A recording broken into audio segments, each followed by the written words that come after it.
All right. I think we are live now. So, hello, everybody. If we are good to go. Sorry, I'm being incredibly unprofessional. So I was just checking something after I already clicked go live. But hi, everybody. Thanks for showing up. This is just going to be a very casual, kind of informal. James and I are just going to talk about all the Star Wars news of the last year, also what he's working on. I'll let him explain to you, if you don't know him from last time, what he does and what he's working on, Star Wars related, and then we can just kind of talk about anything, really. This is just sort of because I hadn't done a live stream for a long time, and I'm working on the next Star Wars video, but I'm also working on another video that's taking a while. So I thought just some kind of informal chat thing would be interesting because people have been asking my opinion on Mandalorian and Baby Yoda. I refuse to call him Grogu, but we can talk about that too.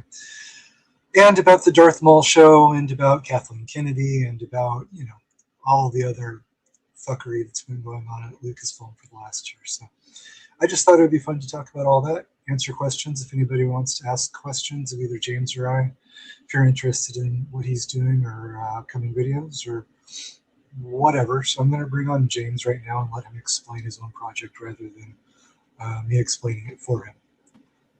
So, hello. Hey, how you doing, sir? I'm doing okay. How's it going? It's going well. Thanks for having me on again. Sure. I think you were the most popular live stream I've done so far. So. That is such a crime. You've had way better guests. Well, I've had Paul Duncan and people, and I don't know, for some reason my JW Rinsler stream only has like 6,000 views, and I'm always thinking like, that's the best stream I ever did. But it's no doubt, yeah. I mean, as soon as you're done watching this, please go over and check that out. I always think I think the Star Wars video I did about the Wills is by far the best Star Wars video, because that's all stuff that I think is really important to Star Wars, and a lot of people don't understand it or they're not familiar with it. So it's like it's news to a lot of people, and for some reason that has like half the views of my other. So there, I don't know. There's no sense to it. I think there's the Star Wars fan that's interested in the lore and the mythology, and then there's I think Boba Fett's cool Star Wars fan. Right. Boba Fett's cool Star Wars fan doesn't really care about the Wills or the lore of the Force or any of that stuff. They just want cool spaceships and lightsaber fights. And that's kind of the whole point of my video is that Star Wars has got millions and millions of fans, and I think like 80% of them don't understand it at all, which is Yep. It's just because they don't want to put in any effort, because it's the stuff's there and it's interesting stuff, and they just aren't very interested in learning about it. So, I mean, you can be J.J. Abrams making a Star Wars movie and not be interested in learning any of that, apparently. So, well, as you so eloquently pointed out in your earlier videos with Chris Stuckman talking about, in him and Red Letter Media talking about the midichlorians and clearly not understanding that midichlorians aren't the Force. But, right.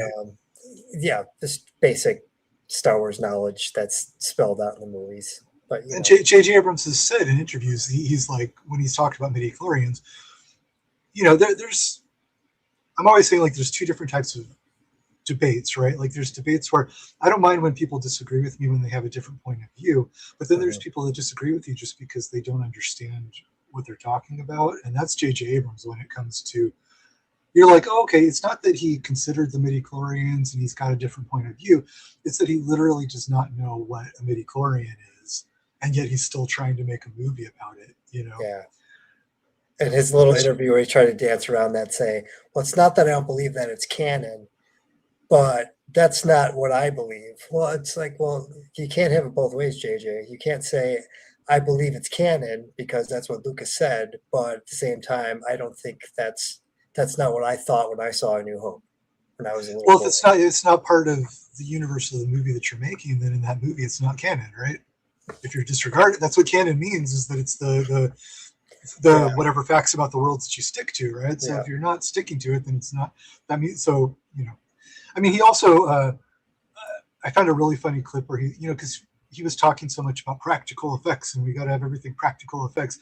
And I found a really funny interview with him where he's like just sort of starts to say something else, and then he kind of like has a rare moment of honesty, and he's like, well, I am aware of the fact that technically The Force Awakens has the most CGI shots of any Star Wars movie. And I was like, wow, okay, so you're aware of the fact, you just choose to lie about it 80% of the time. So yeah. Well, that's not the only thing he's ever lied about. Khan, and that's true. The mandate was to start from scratch was a lie. Right. He never read Lucas's treatments was a lie. That he wasn't the one that was responsible for everything getting tossed out and starting from scratch and having no plan for a trilogy was a lie. Yeah. So stuff like Khan is like, I mean, I try really hard not to make it personal when I talk about these things. I'm saying it's a bad movie. I'm not saying J.J. Abrams is a bad person. For all I know, he's a wonderful person. He's a great husband. I don't know J.J. Abrams, but it's true that he is a liar. Like, he will just bald-faced lie to people about what he's doing, about the reasons for it. Which is really it's weird. Usually they try to sort of like, dance around it, speak half truths. Yeah. He's not very shy about just outright lying about what they did and why they did it. Yeah, no, yeah. Well, but before we start talking about J.J. Abrams for 4 hours, I was going to let you introduce yourself. If you want to explain to people your Star Wars sequel, what you do and what you're working on and all that stuff. Yeah, in 2020, I started just writing my own version of the sequels, and just as a kind of a pet project. And then COVID happened. I found myself with a lot of free time, and so I was able to dedicate a lot of time to it. And then came across this great program online called Storyboarder, which is a really great free program to essentially kind of do previs for projects. And so all of a sudden, between those two things, all of a sudden I found myself like getting really ensconced in this thing and actually going forward. And now with the way that AI is going, I find a legit path that it's like, well, geez, someday I could like really make this actually happen. So like behind me is, some of the concept art storyboards and just kind of blue sky stuff that I came up with for my version of episode 7, which is loosely, and I say loosely, based on what Lucas had intended, just because we don't know exactly. We have some ideas that he's talked about, and then things that we know are concrete. But the reality is that Lucas never spent 10 years developing his trilogy, and so we don't know what it could have been. And Lucas, doesn't exactly know himself, just because he had ideas of where he wanted the story to go, but in a 10-year development process, things change. Well, what you were talking about earlier, the way that fans sort of use it against Lucas, that his things do change a lot when he develops them, and people always sort of use that, oh, he didn't know what he was doing, he had no plan. That's not really true either. I think if people watch my video about the Lucas Sequel Trilogy, I think I explained it as best as I can, which was that he always had really good outlines of sort of like main points that he wanted to hit. But I think it was always really important to him that he left room for creativity.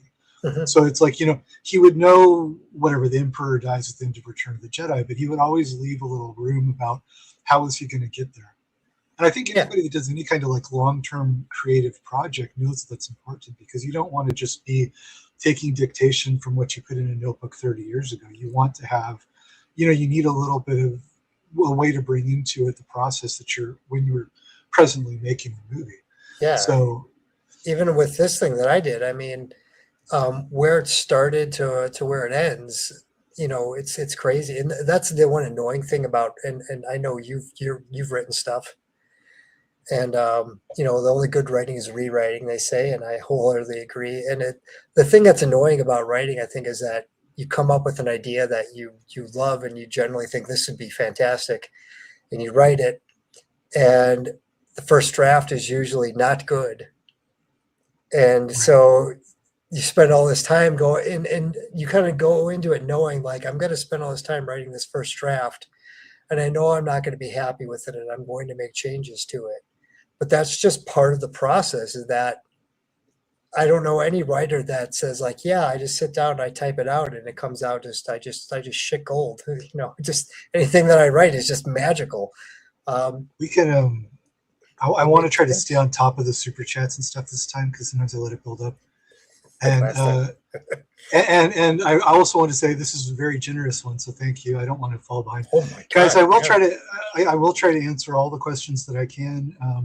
If there's too many, we still want to chat about other things too. But I will get to all the super chats. So I'm sorry if you do the super chat and it takes a few minutes, but I'm not trying to ignore anybody. So for me, your best video is part 3. I've been doing research on my own and came to the conclusion that it was 6 movies and an epilogue rather than one 9-part work. So it was something to see that you came to a similar conclusion in your video. Yeah, I think that's the best way to understand it. And I guess this isn't really a question. It's just you wanted to comment, and thank you very much for the $49.99. I appreciate it. I don't know what. Send in a comment what I should call you because I don't want to say CY9884, but I know who you are because you comment on my Twitter all the time too. So I appreciate the attention and the super chat and everything else. Let me scroll back up real quick because I think I already missed a few questions that I was going to answer. Hi, James. How are you? I'm doing fine. Thank you. James is a cool guy. I don't think Rick has a habit of inviting unlikable people. There was one, but I'm not going to name him, so we'll just leave that open to speculation. But generally, I have amazing guests. I've been very lucky with my guests. So. Remind me later, James, this comment about the Kenobi show. We should talk about the Kenobi show because did you actually watch that? Yeah, sadly. Because we were talking about stuff that, it's not just like that it breaks canon, like a trivia, like Katie Mendy's birthday or something, but stuff that actually breaks the whole philosophy of Star Wars. And the Kenobi show is a very excellent example of that. And tragedy because they actually had a good movie script. Well, I would say it's unnecessary, but it's a place that they could have actually done something good. Yeah, I had high hopes for that because I thought like, well, this kind of writes itself. And they still messed it up. Yeah, it writes itself and then they unwrite it because they're stupid. Yeah, pretty much. It's supposed to be, so I should just call you CY98. That's fine. I'll call you CY98. What do we think of George Lucas's dislike for Mara Jade? I never liked Mara Jade. Like even back, I was at some point the EU lost me, but I was a kid back when like the first Timothy Zahn trilogy came out, and I read that when it was new, and then I read Teresa Bakaru and whatever, and so for the first couple of years I was all up to date on the expanded universe because we didn't have new Star Wars movies at that point. We just had the books, and I always kind of thought Mara Jade sucked. Those books weren't bad, but they never felt like Star Wars to me. They felt like a different. I don't know. Yeah. And for all the people that want to say like, well, the EU was supposed to be canon and they changed it, I can tell you that I met Tim Zahn very early on. There used to be a convention in Milwaukee called Gen Con, which was right up the road from me in Chicago, and went there. I don't know if it was the year after, right after Heir to the Empire came out, but sometime shortly in that time period. And Tim Zahn was there and straight up asked, so is this the continuation? And the answer was wholeheartedly no. This is and not. that was when you were working on the role playing game at that point. Yeah, for West End. Yeah, that's where I first met those guys. I started working with West End, and it was right away. It was an emphatic no. This is not canon. No, this did not come from George Lucas. No, this is not his vision of the future. It was even and the people, especially that want to argue with the West End source books for those novels, actually have a disclaimer saying this is not George Lucas's vision of Star Wars. He holds like the sole rights to the whatever future of these characters, yada, yada, yada. I mean, it was literally right in the text of the books that they put out. I remember being, when those books when the Zahn books started to come out, I was like 9 years old or whatever. And I remember being completely aware that this was 1,000% not the official episode 7. That it was totally clear at the time. It was like a later development. People got really attached to the EU and kind of decided this is their canon now. But it was so clear at the time that that was never the case. Or, of course, back in the day, I mean, I remember I didn't know the first thing about these books coming out. I just remember, like, one day in high school, a friend of mine comes up with this copy of this book, and he's like, look at this. And I'm like, what the hell is that? So I didn't have the luxury of being able to go online and finding this information out as to, like, you know, is this canon, is this not canon, what's the story? All of a sudden, this book just showed up in the bookstores, and I went and got it and read it, and I was like, okay, did this come from Lucas? Was this Tim Zahn that wrote this? And like I said, I had the luxury of being able to ask somebody directly, hey, what's the story behind this? And they said, yeah, no, we just made it up. I remember at the time as a little kid, my first instinct was, oh, this must be the official whatever. And I think it was either in the Zahn books or maybe I think it was like the Tales from Jabba's Palace book. And there was something in there about Mara Jade being in Jabba's palace during the time when Luke was there in Return of the Jedi. And I thought, like, oh, cool, Mara Jade's in Jabba's palace. So I went back and watched the movie, like, shot for shot, like, where the fuck is Mara Jade? And that was kind of when I realized as a little kid, like, oh, wait, this is a separate thing. Because my first inclination was like, oh, well, if the book said that, then she must have actually been in Jabba's palace, right? So I, like, sat there with my little VHS, you know, and that was kind of like, oh, this isn't actually the movies. This is a different thing. Yes, it is true that I draw comics. That's actually, if any of you guys are on my Patreon, I've been trying to mention that more because I actually started my Patreon to talk about my comics, and then the YouTube videos were kind of an afterthought. And now I have like 80% of the people on there know my YouTube videos, and they don't have any idea that I do comic books. But I do have new comics that are going to be coming out later this year, so I've kind of been trying to somehow combine the two audiences. So that's why I clicked on this comic, because my Patreon, by the way, guys, is I'm not trying to be like, you know, if you want to talk to me, you have to pay for it. The Patreon is, there's no tiers where you have to pay to unlock the good posts or anything. Anybody that subscribes to my Patreon for $1 a month gets to see everything that I posted. You get 100% access for $1 a month. And the reason that I do that is because just that $1, it kind of makes it so that the people there are people that are actually interested in my work, because it gets really difficult in YouTube comments and Twitter and everything. It gets really difficult to talk to people because like 80% of the people there are just assholes that they don't know who I am. They didn't watch the videos. They don't care. They're just showing up to be a troll and to be a piece of shit. And so, you know, it's really hard for me to like go through the comments when like 70% of it is garbage, you know? And I know that there's the good 30% of people that you guys are actually smart, that I'd actually like to talk to you. And so I find with Patreon, just that the little $1, it's not so much about the money. It's just kind of about creating a little wall there so that the people there are actually people that want to be there. They're not people that just want to be trolls and be dickheads.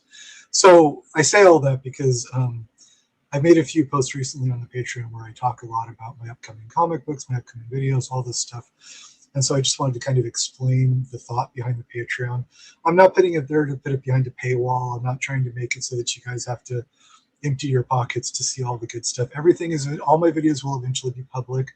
I started kind of giving early access to Patreon people for my videos, but eventually every video will be public for free on my YouTube. So it's not like everything good is going behind a paywall. It's just kind of like, if you guys, you know, want like more direct access, it's just useful for me to have some stuff there instead of having everything on Twitter where 80% of the people are useless, you know? So that's the thought behind the Patreon. And if you'd like to find out more about the comic books, I have hundreds and hundreds of comics on Patreon, which are included with the $1 if you choose to sign up for that. So sorry if it's kind of a tangent if you're only here for Star Wars, but yes, that, and I also mentioned that as far as Star Wars because the blog post I made a couple days ago, I talk a lot about my upcoming Star Wars videos. So there's a lot of stuff on there. So I was just going to say go check it out on Patreon, but it occurred to me I should explain a little bit how the Patreon works. So there's your explanation of all of that. Are you looking forward to seeing J.J. Abrams' upcoming movie, The Great Beyond? I'm excited to see you trash it. James, are you excited for The Great Beyond? So I've never even heard of this, and I feel like I'm smarter for that. Yeah. Yeah, I mean, I could give a shit about anything that JJ does. I mean, I was mildly amused by some of his stuff pre-Star Wars. Super 8 and Cloverfield were not horrible, but also not particularly memorable either. So, but now after many years of enduring what he's done since, they don't care. Well, you did say that you're going to go see the Baby Yoda movie. Yeah, it's it's a tradition now. It's so I've got actually 30 tickets for the opening night for me and my friends, and when I 30 say me and my tickets. friends, yeah, I know. Yeah, I'm gonna drag all these people to see this horrible movie. So the worst was Last Jedi. I actually had 45. Oh my God. Yeah, so I had so I owe a lot of people an apology for that one. That's like 46 more people than ever should have seen that movie. I went in with such high hopes because I totally trashed JJ even before seeing The Force Awakens. I was like, he's a horrible pick. It's not at all who should have done it. And I had hopes that Ryan Johnson would be better, be more of an auteur type. Yeah, And I was quickly proven, not at all correct. I would say that if I had to say who is the better filmmaker, I would probably say Ryan Johnson, but that's not saying much. But I would also say that Ryan Johnson is equally as clueless about Star Wars, if not even more so than J.J. Abrams. Because I think J.J. Abrams' biggest problem is just he rejects what Star Wars is, versus Ryan Johnson doesn't even know. So, yeah, yeah. They're completely different. Well, that's why I'm doing videos about Force Awakens and Last Jedi, because they're completely different. What's wrong with them? They're two totally different cases. So I get a lot of people that'll fight over whether The Force Awakens is worse than The Last Jedi. To me, I say that The Last Jedi is. I'll never in my life see a movie worse than The Last Jedi. Rise of Skywalker begs to differ. I don't know. Well, that's the thing is when I say it's the worst movie ever made, it's like, well, there's also The Rise of Skywalker, there's also the Hobbit trilogy, So it's like, I don't want to say that those movies aren't also, like God tier horrible, but yeah, there's something about The Last Jedi that to me is so especially upsetting and offensive. The thing I will say with The Last Jedi, like at least he tried. He tried. Did he though? Did he? I think he actually tried to say something. He didn't, but he tried to. JJ never tried to do anything with Force Awakens or Rise of Skywalker, other than try to mystery box and leave it for somebody else to figure out and make. That's true. That's a good distinction. Ryan Johnson did think that he was saying something about Star Wars. It's just that what he thought he was saying was so incredibly stupid and ignorant. Mm-hmm. I always go back to that little scene where they like they find out that the people on Canto Bight, they're funding both the good guys and the bad guys, and they have like this little moment where they're like, oh golly gee, the weapon industry funds both sides of the war, like. And that always blows my mind because you could tell when Ryan Johnson wrote that, like he thought it was really clever. Like he thought that he was having an insight, And the reason he thinks that he's having an insight is because he doesn't understand that George Lucas already spent 3 entire movies explaining that same point. And he was too fucking stupid to understand. But we already got an entire trilogy showing that Palpatine is behind both sides. He's pulling the strings on both sides. And Ryan Johnson thinks he's like gonna like impress people, like he thinks he found something new, Yeah. And it's like it's mind-boggling, that he could watch the prequels and somehow never understand these like, basic points that George Lucas is making. Yeah, but I would actually put Last Jedi ahead of Force Awakens in terms of, I mean, they're all bad. So I'm not trying to defend Last Jedi. I'm just saying that The Force Awakens was the biggest nothing burger of 2 hours. And Well, that's the thing about Force Awakens and Rise of Skywalker is it's like they're not even real movies. It's like they're just kind of like you don't even. It's like well, the Rise of Skywalker. I don't know where to start that one. There's this really funny thing on one of the Rise of Skywalker documentaries on the Blu-ray, where I think it's Abrams who's talking to Chris Terrio, and this is like they're like halfway through filming the movie, right? And they're having a discussion about like one of the fetch quests, like they have to go get the block from the throne room or whatever, and we got to get the cube from the thing to go to the thing, and it's Abrams and Terrio are talking about. So, why do you think that they need the cube? And I'm like, you're halfway through filming the fucking movie, and the entire fucking movie is about them trying to find this cube, and they honestly have not yet come up with a reason. Why do they need the cube? I mean, in their defense on that one, everybody knows the behind the scenes with that. Well, yeah, they were rewriting all the time. Trevorrow was fired. J.J. Abrams was brought back, and Force Awakens was being written as they were filming it, and Rise of Skywalker had like at least 3 months less time than Force Awakens had to develop. It was so bad that they were literally, the editor was on set and they were putting together like dailies right there to see if they had to do a reshoot on the fly. And that's also, if you notice stylistically, Rise of Skywalker totally breaks the style guide because you have a lot of long takes with a lot of camera moves. Well, yeah, but that's completely out of style for what Lucas would have done. But they had to because they were rushed.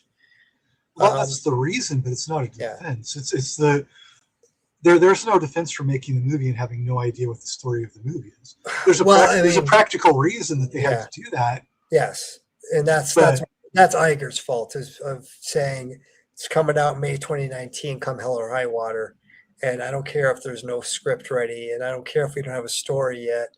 It's something going on film and getting released on this date. So what are you going to do?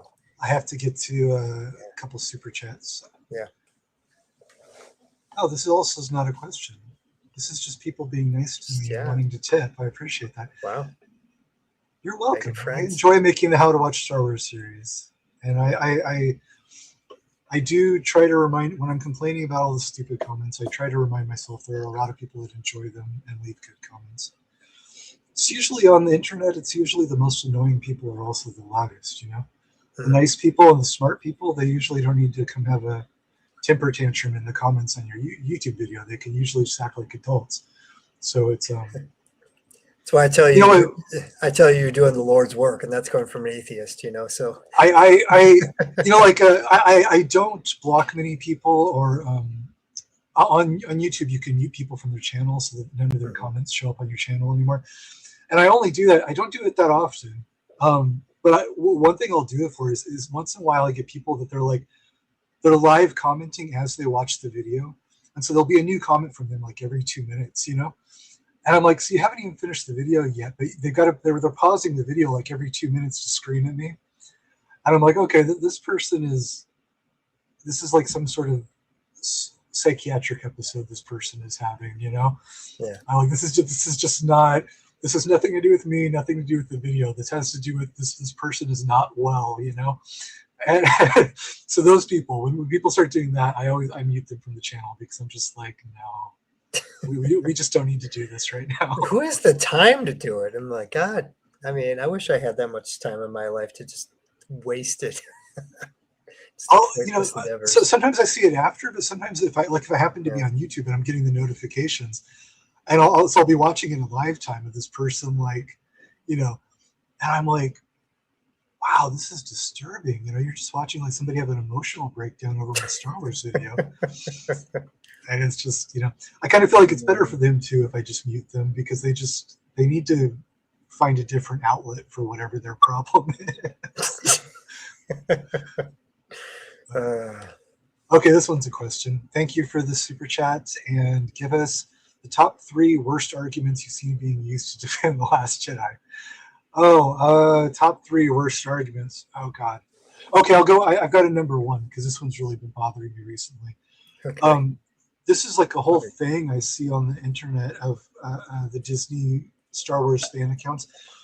They somehow happened across the fact that in George Lucas's treatment, Luke was going to be a recluse on the island and Luke was going to die. And so they take that fact and they go, Rian Johnson was following the outline. This is George Lucas. I saw this guy, he wrote like a whole Substack, like a huge Substack about how The Last Jedi at long last fulfills George Lucas's vision. And the only thing that he has is these 2 points. That, like, you know, and I'm like, those two things. And the reason that we have those two facts, by the way, is because Pablo Hidalgo likes to selectively post things from the outlines that make it look as though they follow the outlines. But if you have half a brain and you look at everything, we know that Lucas was going to, Lucas wanted Luke to be a recluse at the start of episode 7. But we also know that before episode 7 was even over, Luke was supposed to come back out of hiding. He was supposed to be training Kira. We know this all for a fact. So the idea that Lucas would just be this is another one of those things that I think is really fundamentally important to George Lucas, because Luke is Lucas's insert character, right? Luke is named after Lucas. That's his character. And, you know, much more than Star Wars, I think to Lucas, he sees himself as being an educator and a teacher. After his Star Wars sale, he donated like $4 billion to educational charities, building the educational museum, you know. And so I think this is speculation, but I think it's well-founded, that I think that the idea that in the third trilogy, Luke would become a teacher and he would teach the next generation, you know, Yoda's last thing to Luke was pass on what you have learned. And I think that the fact of Luke being a teacher and training Kira, I think was like maybe the most important part of the third trilogy for Lucas, you know? So the idea that Luke would just reject that destiny is just like such an assault on what George wanted the movies to be. Well, now I kind of did that in mine, but I did it obviously in a different way. Do you think that I got closer to what Lucas would did? Because I did more kind of Greek tragedy, you know, hey, non-intervention, because anytime you try to intervene, Force just kind of claps back at you. So Anakin sees his wife is going to die, and so it's, I need to come in and do all this stuff to keep that from happening, and it just kind of falls back on his face. And same thing with Luke. I see my friends in trouble, and I've got to go help them. And so he's more of a non-interventionist in my version of just saying, you know, if you rush off into these things and try to think that you're going to solve it, that's. But he does eventually train them, right? In your version. Yes. Well, I mean, and I know I sent you the outline for 9, and I think it kind of touches on what he says to Kira in 9 about how basically he reevaluates his actions and what his philosophy led him to, that, you know, that non-intervention is not, you know, he basically, he kind of takes his philosophy to the extreme of basically saying it's better not to get involved at all than to try to get involved, because when you get involved, bad things happen, as opposed to being a little bit smarter about it. And so he has, in 9, he kind of cops to the fact that he took his philosophy too far. He went completely this direction, and now he's realizing the error of his ways, and he's made a mistake, and what he's trying to pass on is, what I've learned is this is the correct way to go about it. Anakin went about it this way and was wrong. I went about it that way and I was wrong. Hopefully you're going to learn from our stupid mistakes and you're going to do better. What I liked about your outline for 9 was that you were interested in the actual concepts of behind the Force, like why the Sith path doesn't work, why you can't get immortality through the Sith path, why the Force ghosts, why the Jedi are able to do that and the Sith aren't. All that, because all that stuff is like the core of the movies for George Lucas. And I think that you were actually thinking about those things and they were important to what you wrote. And I think that's, you know, whereas just everything about Rise of Skywalker just pisses on all those things. You know, One thing that you do have a Han Solo vision in your episode 9. Yes, Was similar to that Rise of taken from? Skywalker. Yeah, was that taken from Rise of Skywalker? I thought maybe you were like trying to rewrite the Rise of Skywalker scene. Oh And make it God, better. no, no. I mean, and one of the things that I think I made clear there that because the thing that makes the Rise of Skywalker scene kind of a joke is that he's basically Kylo Ren is absolved of his guilt and what he's done because his father comes and basically says, hey, it's okay, son, but he's not a Force ghost. Han is not a Force ghost, and same in my version that he doesn't encounter Han. It's not Han, and so what he gets from Han is not comfort, solace, but someone. It's basically when he sees Han in my version, it's basically a Jungian shadow of the part of him he doesn't want to acknowledge coming to him as Han Solo, but has nothing to do with actually being Han Solo. And he realizes that at the end of the encounter, it's basically the same situation where Anakin sees Shmi on Mortis. It's the exact same thing where he thinks he's seeing his mother and talking to his mother, and then he realizes it's not. It's the son coming to him, and the son's basically saying, Padme's the poisoner. She's not your destiny. It's a little darker, different, message going to Anakin from the son and that, but it's the same kind of idea that it has nothing to do with Han. It's just that the vision's manifesting itself as his father because he'll actually listen to his dad. Well, we can come back to that. I have more super chats, but that was a long no, it's okay. No, it's if we get into an in-depth conversation on something, that's good. But don't think that if you guys are waiting for a question to be answered, that doesn't mean we stopped answering questions. It just means that we're taking a minute on this one. But you have to, James, give your worst argument you've seen defending The Last Jedi. Well, it's an easy one. The statement that was put out by Lucas's PR agent saying the movie was beautifully made. Okay. And people are like, see, George Lucas liked The Last Jedi. Yeah, that's another classic. I mean, I don't want to I know what George Lucas thinks about these movies. I have had people tell me what he said in private that he can't say in public. And no one has to believe me, and I can't prove it, but I just know that, and the people that I've talked to that would know the answer to this, George Lucas does not like The Force Awakens, The Last Jedi, The Rise of Skywalker. He does not like any of them. I mean, do you even have to ask that? It's like, it's just so. Some people think he legitimately. It blows my mind that people even think that's up for debate. And there's what he can say in public and what he can say in private. But he's said in public. I mean, there's a clip right on my YouTube that he says very clearly. I mean, there's no euphemism about it. He says the first 6 represent my vision, and then after that, it went off in a different direction. He says point blank, this is not what I wanted. There's no debatable ambiguity, and that's what he says in public. I can only imagine what he says when the cameras are off. I mean, the beautifully made comment, that's just like, if you're trying to be professional, that's kind of the bare minimum comment that you can make, But I do have people. That's a good example because I have people throw that in my face all the time. They'll post the link to the article. See, he said. For one thing, we don't even know that he said that. It was an assistant that claims he said it. And it was a big PR statement, basically, that came out. Right. And even if he had said that, beautifully made, that doesn't tell you any.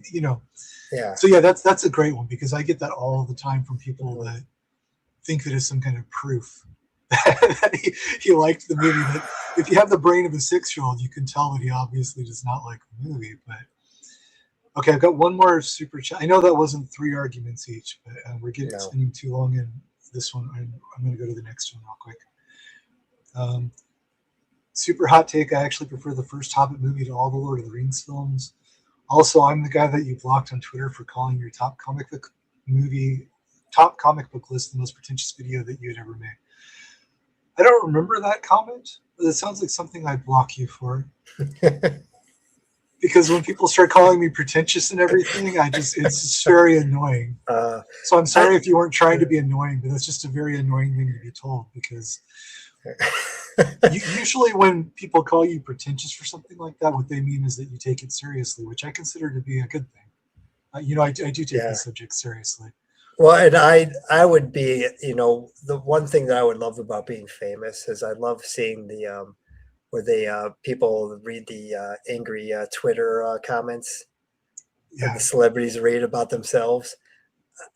Maybe I'm a masochist, but I would love to just like see all the comments that people are ripping on me, and I would just have a field day. I would just laugh my ass off. I mean, you think that you get to, I used to laugh about it more, but you get to a certain point where it just takes up too much bandwidth in your brain. Like I have an X-Files video that had it got 400,000 views, which I know it's compared to the big YouTube channels, it's nothing.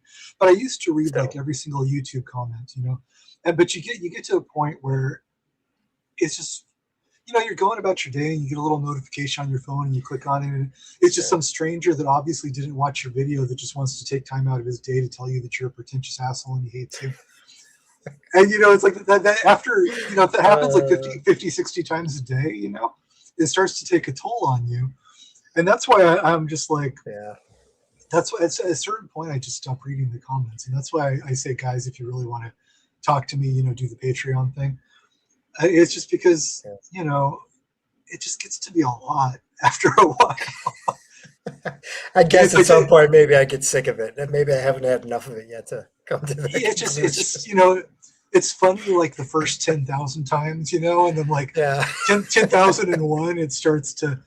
I thought that maybe I do block more people than I need to, but it's a thing of where like, I'm like trying to go through my Twitter and check out what's going on, and then I just get people telling me that, whatever, just really hot comments that seem really hostile, and I just like I don't need that in my life at a certain point, So if you weren't trying to be an asshole and I blocked you, then sorry, but don't be an asshole. But first Hobbit movie preferred to all the Lord of the Rings films. That is quite a hot take. I can't go there. I have problems with all the Lord of the Rings films. So if people want to, reevaluate those and say I'm open to. I think that the Hobbit movies though are definitely worse. Yeah, they're definitely worse. Another level. Yeah.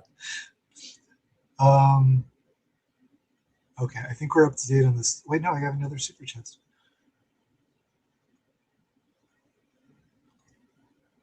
Hey, it's CY98 again.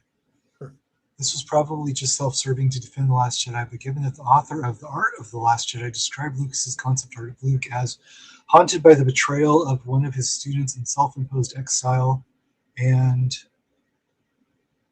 this is the reply. Spiritually in a dark place. That's right underneath his super chat there. Yeah. Let me try to find the spiritually in a dark place. Do you think that it's possible that in his sequel treatments, the idea was for Talon to be a student of Luke's that betrayed him? And I don't know if how much Lucas had developed what Talon's story was going to be. I know in the movie, she's working with Maul at the point of the movie. I think in my video, I do kind of speculate that she had maybe been the one that killed all the students at Luke's school. That made sense to me. Yeah, that's where I went with my story, is that, Talon kind of started with Luke, but Maul kind of got in there and kind of set up a scenario where they basically, killed his students. Mm-hmm. And so that was kind of the thing that set Luke into his tailspin. So if you follow like the Abrams development of The Force Awakens, the figure that became Snoke was Darth Maul when Lucas was still doing it, because when Lucas was doing the concept meetings, there was Darth Talon, and then there was like the shadowy mentor with Darth Talon, and that was supposed to be Darth Maul. But so I think that the idea that kind of maybe Talon was a student and then like Darth Maul corrupted her, I think that got turned into Snoke corrupting Kylo Ren, kind of. I think is what happened to it. Yeah, because well, I think Pablo spelled it out exactly the way it was supposed to be. Is that there was supposed to be the Jedi killer, which was Talon initially, but got thrown out very early, which is why Lucas got upset per Bob Iger. Um, that was she was supposed to seduce their son to the dark side, and then he said it went from the Jedi killer seducing their son to just being that character. So initial plan was for him to start out as a good guy and fall, Right. but then they just decided to just cut that out and just have him fall directly. But who Snoke was going to be was very much up for grabs right up to the end because even when Because Andy Abrams Serkis, never came up with anything. right, They, when it they, was they, they threw out the fact that it was Maul, but they never came up with anything to replace Maul. well, and for all we know, that was still on the table for who knows how long. I'm not entirely sure if they necessarily wanted to throw out Maul initially, even, but they didn't know what they were going to use. So when Andy Serkis filmed that, Yeah, there they was no knew they were going to design. replace him. Yeah, there's no design. Serkis wasn't working with like, here's the character. They Yeah, saw he was they very had old. Circus was just sitting up on a tall platform because Yep. they thought it was going to be a big hologram. Yep. And there was no design for the character, and I don't even think the dialogue was all written because the dialogue was changed when he recorded the dialogue in post. Yeah. The dialogue between Snoke and Kylo Ren. And the fact that Serkis said he was very old and he watched the Empire fall, and there clearly was a backstory that was to that character that Maul could have potentially have filled that role. But I think I it know just came down to purely they were so terrified of having any prequel stuff in the movie. probably. Well, and also JJ, what I've been told is that he's not the quickest to make decisions on his projects. I was told even that, like on Cloverfield, the whole idea of what the monster actually looked like came down to the wire because JJ couldn't make a decision, and so it came down to like, we have to know, or oh, this movie is not coming out. Well, And that's J.J. Abrams' entire career. Is he's like, oh, the monster is smoke, and then Lindelof has to actually come up with what the fuck the smoke is. That's Abrams' entire career is just avoiding yeah, having to actually come up with ideas. yeah. Well, I mean, I think there's something to be said about, I think we just talked before we got on, like Woody Allen, Ingmar Bergman, these guys that really have David Lynch have really strong, visions for their projects. That's not J.J. Abrams. No. It's not even close. But yeah, these guys that really go in there and be like, this is the deal. They go Right. in there knowing exactly what their project is and what it isn't.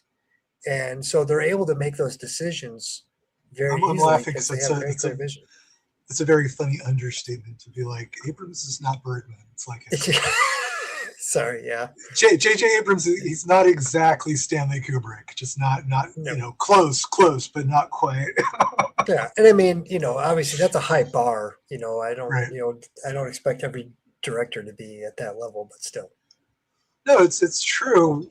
Yeah. When that's the incredible thing about Abrams deciding to throw out Lucas's stuff is it's not like he had a better idea. He just threw it out and he had nothing. He had No zilch. idea. Mm-hmm.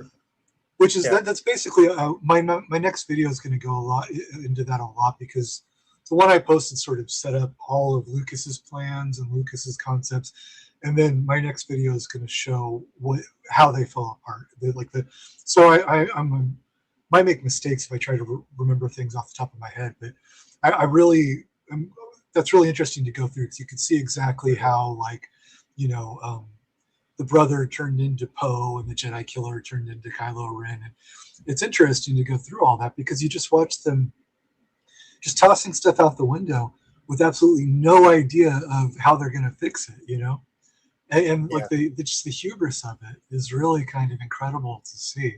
Yeah. Well, every character that, I create in my story, like they have a need to be there. It wasn't Right. like, hey, let's what do we do for this person? What do we do for that person? And Right. but yeah, it seemed like that was the thing. Like, oh, but like Finn's character, why was that?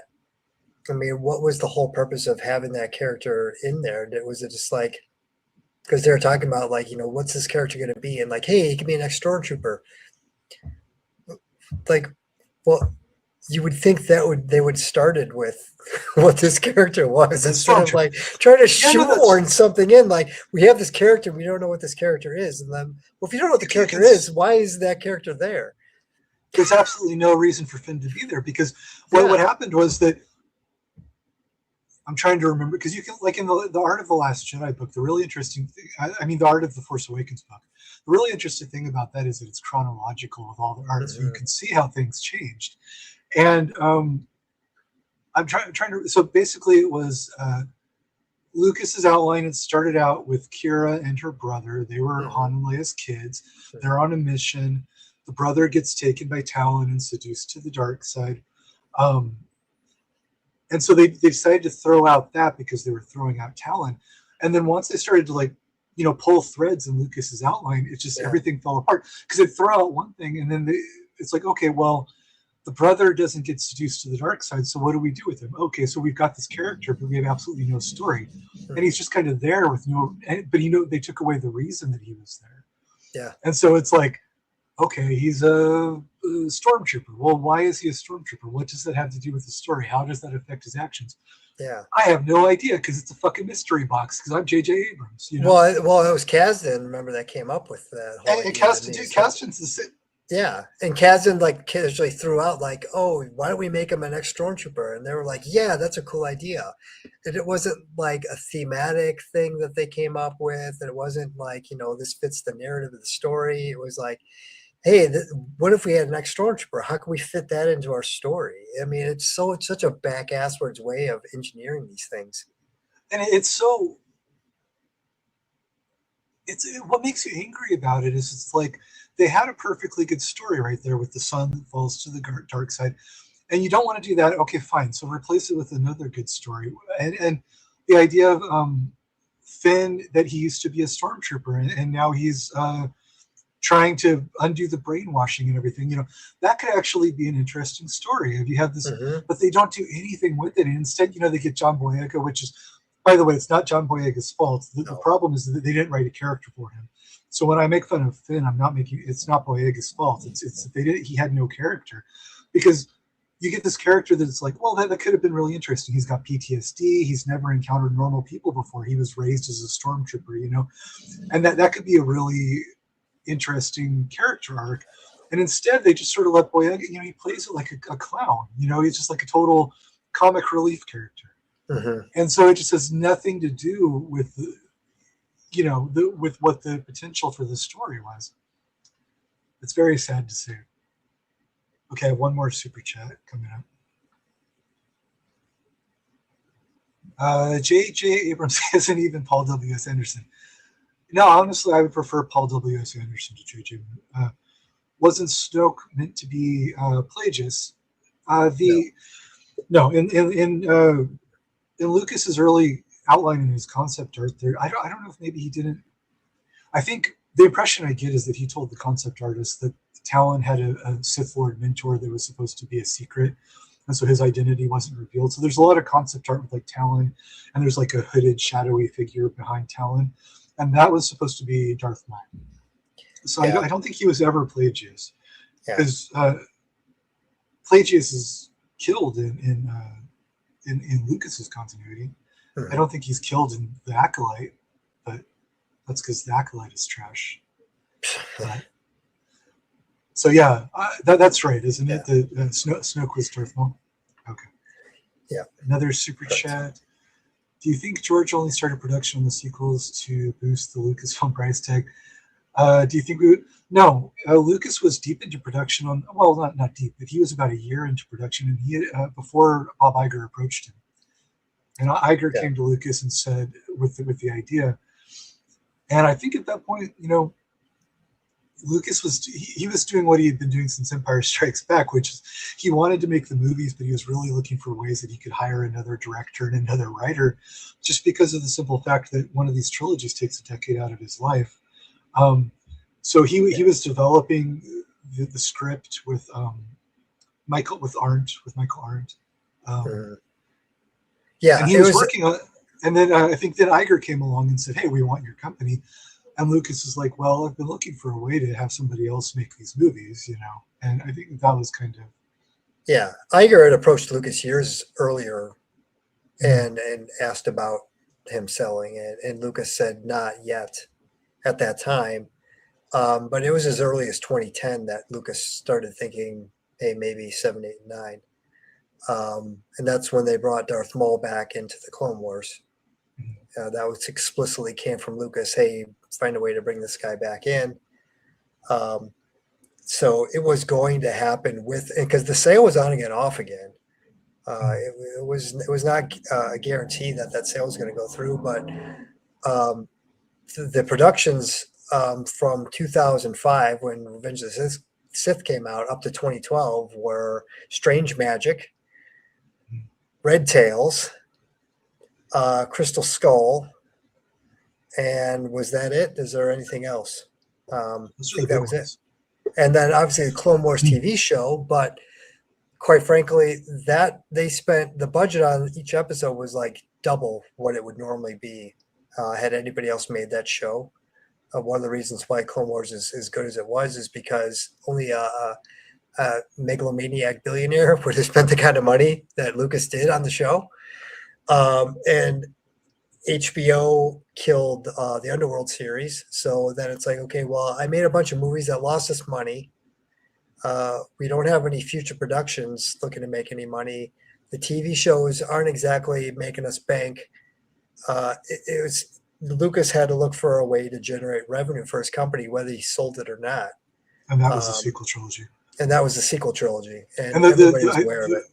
Yeah, and I think the point to the question is, yeah, he was going to make 7, 8, and 9, whether or not the Disney sale happened. But they did also, I think Underworld got a lot farther along than most people realize. Yeah.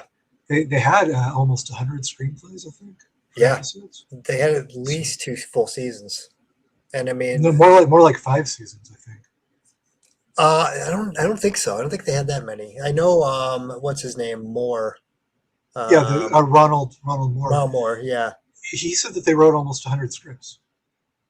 Well, I know that obviously in each script being, it wasn't like the Clone Wars where each script was, a 22-minute episode. These were longer form. Yeah, hour-long shows. Yeah, so yeah, even 2 seasons worth is a lot to develop. So they had quite a bit. That doesn't mean that all. Yeah, the 100.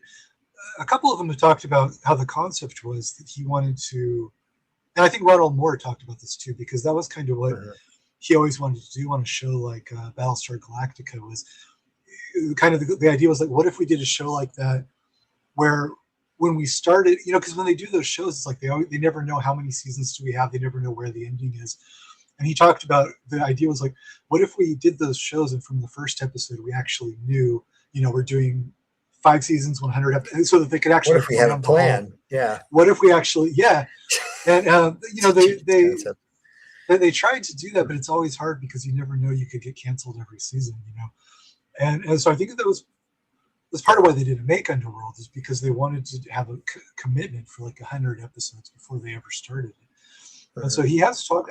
It doesn't mean that all the episodes were really far into production, but he's talked about that they were working on basically 100 scripts all together as a 100 episode, which would have been something really amazing. I think it would have been really cool. But, yeah, especially after McCallum's more recent comments about how no one would have bought the franchise had they actually gone into production on Underworld. Right. It was a lot more adult and dark and gritty. Yeah. So who knows? Yeah, I mean, but you definitely wouldn't have got a sequel trilogy had Underworld gone into production and been successful. I think that would. Yeah, if it had been successful, I think part of the problem with Underworld is that it was too expensive. So I think maybe Lucas might have had an idea that, okay, well, if the sequel trilogy does really great, we can use some of that money on Underworld. Maybe it kind of might have been his thinking, but yeah. because I think by like 2012, Underworld was pretty much on the back burner because they just decided it was just too expensive. Oh, I think it was long dead by then. Maybe 2008 or so it was. Yeah, 2008, 2010, somewhere in that. Like I said, that's where I think he started shifting towards maybe I should do 3 more movies. When did they? I know we have those camera tests for Underworld where they were talking. They were looking into digital sets to save money, and that was like what 2009 or something. From those, I'd have to look back and see it. The timeline's fuzzy, but I know it's right in that timeline, 2008, 2000. So I know 2008 kind of rocked Lucasfilm financially.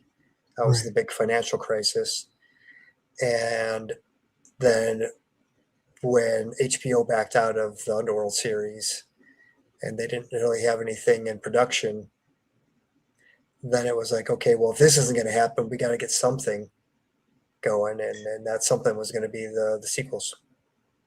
The way I kind of had it in my mind was that they did those camera tests to see, like, can we do this all with digital sets as a way to make it affordable on a TV budget? Yeah. And I think that those tests they're kind of cool looking, but I think what they took away from those tests was the technology isn't there yet to do this cheaply 100% digital sets. It's just not. And then I think that they started looking at stuff like the volume and like those kind of things. They used on man, and those just aren't very good. Yeah. So basically, I think that those camera tests is kind of my idea of when they decided, like, we can't do Underworld at this point. It's just the death nail was HBO coming back and saying we want to be partners and 50-50 owners. And at that point, Lucas doesn't do that shit. And so as soon as that happened, the deal was done, and that was the end of Underworld. So regardless of cost of episode or the technology, the second that HBO was like, yeah, we're not just because, as Ronald Moore said, like, Lucas's plan was, here it is. Do you want to buy it? It's done. You don't get to give me notes. You don't get to tell me change this. If you want it, here it is. It's done. Take it or leave it. And that was going to be the plan. And HBO was like, yeah, we're not cool with that. We're not just going to buy this from you. If we're going to be in it, we're going to be in it 50-50. And yeah, Lucas was like, kick rocks and just. So that's kind of what McCollum was talking about, that because if they were gonna do it, they had to find a way that basically they could just pay for it up front themselves and then partner with somebody after, because they didn't want to have somebody that was going to be a financing partner that also wanted to be creatively involved. Yeah. And I don't think it was a matter of financing. I mean, Lucas, he had enough money to do it if he wanted to go crazy like that. But I just don't think HBO wanted to spend that kind of money. What it was he had enough money to do it.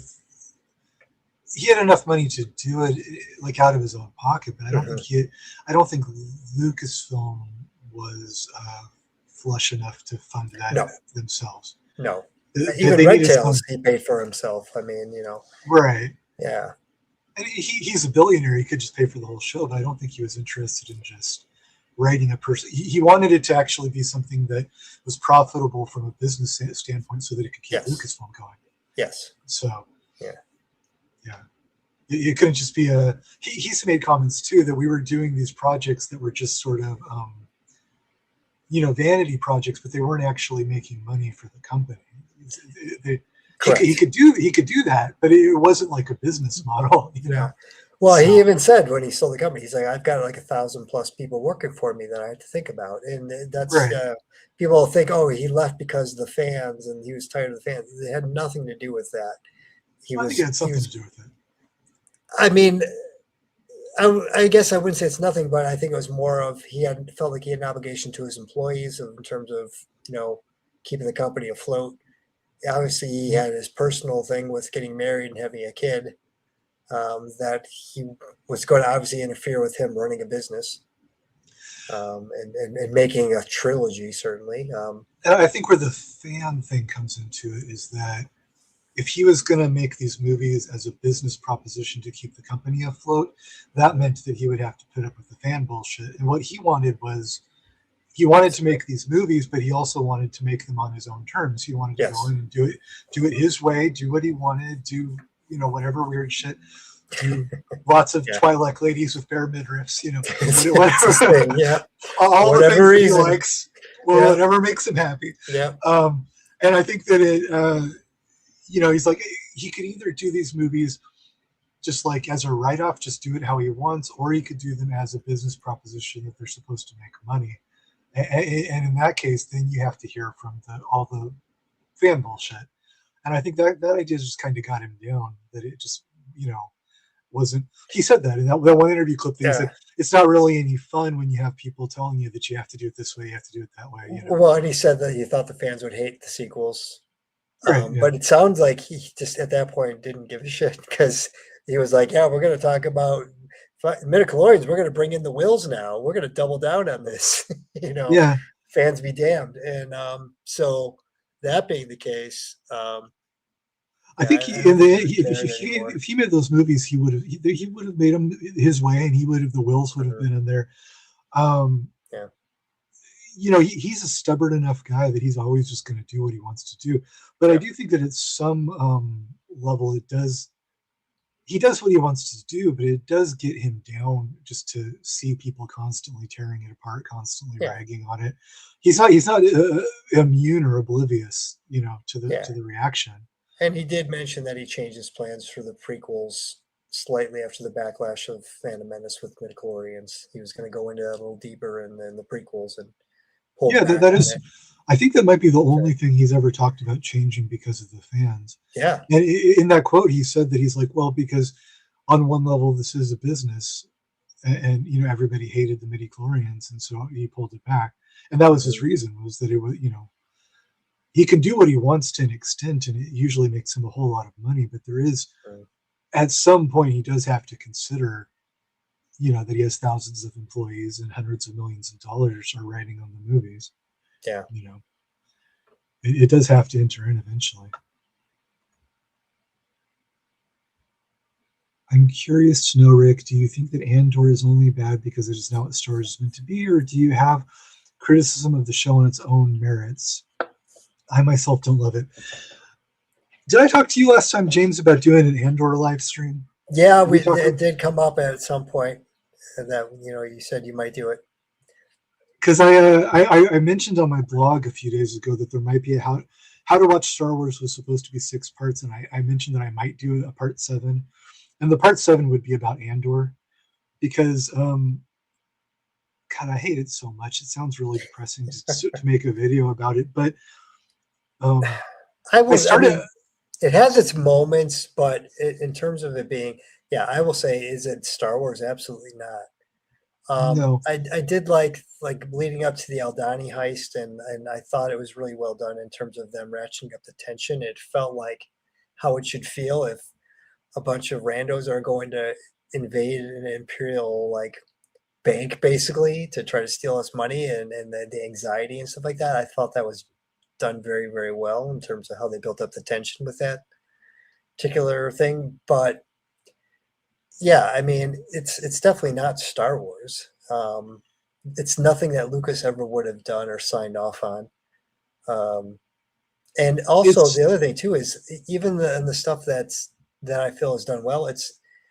I have no desire to go back and watch Andor again. It's not like there's so many layers to it, Yeah, and I mean that's the thing is at least with the Mando and Grogu coming up, I at least think there's going to be some eye candy in there potentially. I mean, I love Embo, and I did kind of do a little fanboyish thing when I saw him in the trailers, because Embo is the bounty hunter from Clone Wars, and he's I think I know the guy with the hat and the and I think that's a cool character design, and I like that character from the Clone Wars. So I think there'll be some cool stuff in Mando that's whether I think my hope for that is it's a good popcorn film, and it's mildly entertaining on a Marvel level, but I don't think it's also going to be earth shattering.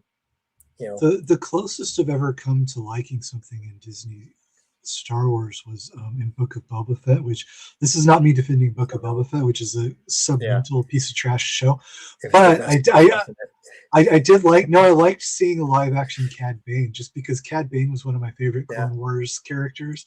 And so I was like, oh, he looked kind of cool. They did a decent, it looked like the character, he was in the wrong era. He was too old, but they don't care about continuity on these things. But you know, I thought he looked kind of cool, but that's still not enough to save the show is completely submental, you know. Yeah. Just to see like oh look, it's the character I like, you know, that's all that.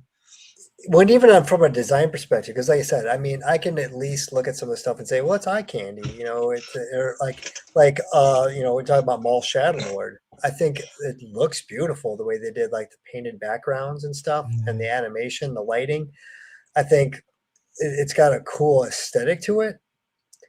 And so I will appreciate that, but I won't.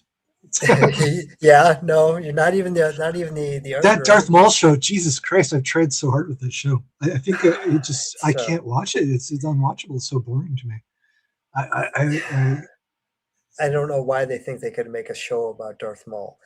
I think they could have made a good show with Darth Maul, but not about well, that's what Darth Maul. you know. I was going to say that, like, you know, imagine the Darth Maul story the way it was meant to be, which was like a B or a C plot. With the A plot is like Luke and Leia and Han, and you have all this, and then you know in the shadows you have Darth Maul, and he's sort of running the huts or whatever. You know, that could be for like in a 2-hour movie, you would have like 3 or 4 scenes with like Darth Maul talking to the huts or something, and that could be really fun, really for 2 or 3 scenes, you know, and then you have. It's not something with like an emotional through line that's really exciting because the emotion of the emotion of the movie would be like, you know, Leia and Han and their kids and Luke, and that would and then you'd have like the cool bad guys, like the side thing, you know. But as its own show, it's just completely, you know, like what are we doing here? Well, and and I know Sam Witwer and well, and all of them really have like come out and said like, well, it's not like we're trying to make him a good guy. No, you're not necessarily trying to make him a good guy, but you are trying to make him a more of a tragic figure. Yeah. And kind of in the vein of an Anakin Skywalker, you're trying to make it like, oh, you know, which is not what poor Darth Maul is me. supposed to be. Yeah. No, and definitely, I mean, well, you read my outline for 9. That's definitely not where I take Maul. He's very much an asshole in my version still. I mean, he's not a nice guy, and he doesn't have redeeming qualities. Right. Well, he's the kind of pure worst example of the Sith, you know, and that they're just pure selfishness. Like, you know, Darth Maul, Palpatine wants Maul to get killed at some point because if he doesn't, Maul is eventually going to kill Palpatine and take over Palpatine. You know, that's the rule of 2. It's how they work. And Maul is just that pure kind of selfishness and hate and everything. And so there's only so far you can take like tragic backstory or whatever, you know. He's supposed to be a supporting, and he's a great supporting character, but he's not supposed to be his own thing, you know. Yeah, he can't have his own show. No, just like people saying, why don't they make a Darth Vader show? That's like the dumb, like, so help me God if they do that. That would be the dumbest thing in the fucking world. Yeah, and I figured the Maul, because obviously the Maul show is an A plot, B plot kind of thing, and you have this other character whose name is forgettable. The police. Yeah, you can see this on some level. They knew that Maul couldn't be the A plot, so they tried to have this other character, and the other character, like everything that they invent. I made a post about the Maul show, which is it's like night and day. You can see the Lucas stuff and the stuff that they made without Lucas because Maul is so cool, and then this other guy is like. I watched 4 episodes of the show, and like if you showed me a picture of that guy, I probably wouldn't even recognize. You know, he's just completely forgettable. You know, Lucas just had such a knack for something. Like he knew Darth Maul was going to be a character that you only see him on screen for a couple minutes, and so it's a look. That's all. He's just a look. You know, and Lucas could do that. Is he could create, you know. 2 or 3 minutes of screen time, he makes a face that it sells 10,000 million toys, you know. Disney Star Wars, you know, what they come up with like Kylo Ren is like the best they can do, you know. Yeah. I don't think I ever really answered the Andor question here. No. But what I was trying to say is that it's a long answer, that it might eventually be its own video. Because I started going online and screen capturing like all the Andor hot takes that I took. Like all the people that really love Andor. Andor is the best Star Wars since Empire Strikes Back. And so I started to screen capture, and I really soon. So I have a folder on my computer right now in my the hard drive where I have all my YouTube videos, and I've got like 500 Andor hot takes from Andor fans, and I'm like, okay, well, this is like a, if I wanted to do rebuttals to all of these guys, that's like a 3 hour video. But well, like that question somebody asked about the defenses of Last Jedi, and the thing that I just can't stand about Andor is everybody talks about how well written it is. Well, the writing's great, and they point to that right, the soliloquy that Luthen, whatever his name yeah, is, gives, and he gives this big diatribe that, and it's like, this isn't fucking Shakespeare. I mean, this is Star Wars. And if that's you really think what I. like, oh, it's so much better Star Wars because this guy gives this impassioned speech for like 2 minutes, what? How is this visual storytelling? And I mean, and if you think that that's better than Phantom Menace somehow, just because a guy stands up there and gives this long talk, Because there's more words, yeah. yeah, oh, the writer is better than, because George Lucas could never write that. Well, he wasn't even fucking trying to. It's like Well, two people totally think different that, goals. I mean, yeah, people think of, they conceptualize writing as being words, and when you're talking about film, it's a visual yeah. medium. Hmm. So you don't judge writing by like how pithy the dialogue is. You just, No. writing is the structure. It's the entire thing. Oh, and Um, even with giving people stuff that I write, I'm sometimes a little hesitant to do it just because there's only so much you're going to learn. When I write scripts and stuff, I don't get like, I don't go Quentin Tarantino on this stuff. I don't like try to go into depth and detail right. on it like I'm writing a Mm. book. I'm pretty bare bones, probably to the point where it's some of it comes across somewhat juvenile, and that I don't try to like overdo it at all. And because to me, it's like some of it's like, what's the point? Because you're going to get that in the visuals. I don't want to Well, spell yeah, it out on the page. writing in Star Wars is a different thing than if you're Yeah. writing a novel. Hmm. Obviously, people don't really. This is a good question as far as what my Andor video is going to be about, because there are two different levels. There's, is it good Star Wars is the first question, and the second question is just, is it good? Like, is it a well-made show? And those are two different questions, because if you're taking on an existing thing, there are certain obligations that you have to do to fit within the existing world. And Tony Gilroy has just been so proud of the fact that he doesn't like Star Wars. He doesn't know, he doesn't understand Star Wars. He doesn't care. He doesn't want to care, you know. So that right there. But the second question is just like, okay, imagine that there was never any other Star Wars before, and imagine Andor was just a standalone show. Andor on its own was just like a sci-fi show that was supposed to have some kind of commentary on fascism or whatever. And this is where I'm going to sound like a snob, because if you watch Andor, and Andor to you is your idea of like great writing, this is like, you think that Andor is like a really sophisticated commentary on fascism. That's, I'm sorry, that's just, that's sad, my friend. Like, Jesus Christ, read Yeah. a book. If this is your idea of like a brilliant commentary on politics and fascism, you really need to like watch an adult movie at some point in your life. God, yes. Yeah. I Because mean, part of it's just kind of the current zeitgeist of people just latching onto that and reading into it. I mean, yeah, I think even more than what Gilroy certainly intended. yeah, they give it a lot of And credit it's because not his fault. they get little clips, and they think that it like reflects whatever, a lot of people, the political commentary that they're exposed to is like Instagram and TikTok, and so they think that like a 2 minute speech, in Yeah, Andor, that's like the deepest fucking thing they ever heard. It's like, oh my god, yeah. this person talked about something for 2 whole minutes. That's twice as long as the longest TikTok I ever saw. You know, and it's like, guys, this is Yeah, not political commentary. This is like, no. you know, this is like middle school level cliches about a serious subject, which is okay if you're trying to do a children's film. But these people talk about it like it's the most brilliant political commentary, and that's just that's scary, So, honestly. yeah, They're really. yeah. But Hmm. okay, we got another super chat. Which of the non-Lucas Star Wars spin-offs and other media, not necessarily from the Disney era, do you think are the most enjoyable? You want to answer that one? Give me a minute to think about it.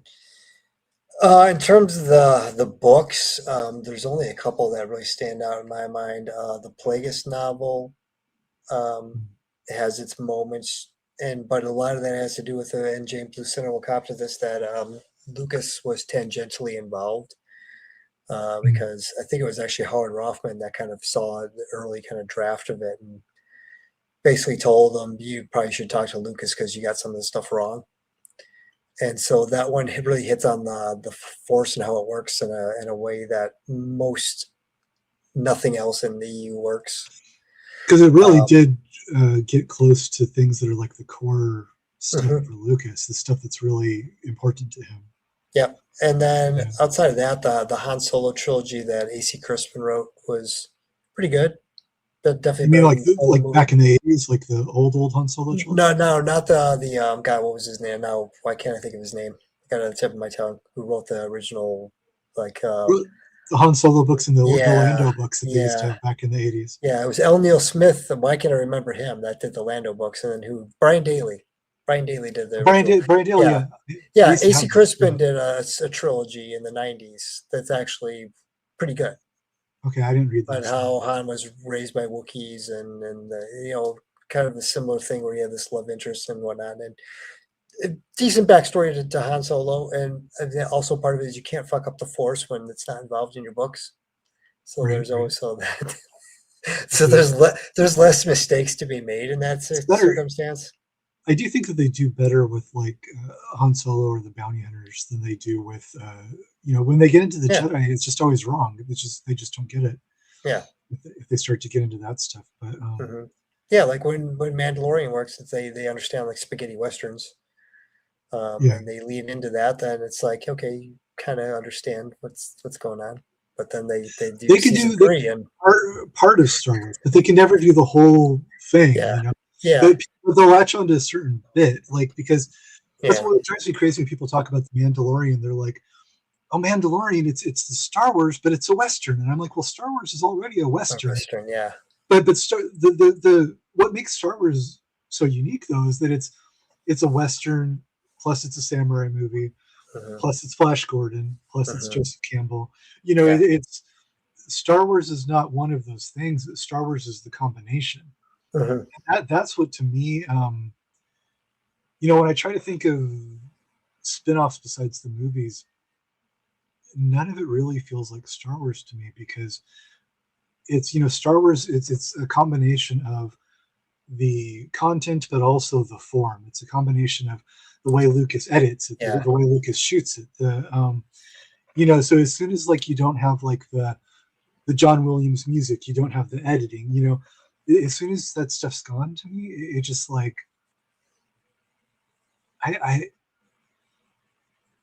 when they started doing the EU novels in the 90s, I think I made it about 5 novels in before. As a kid, I was just like, this is like, it's not doing it for me, Yeah.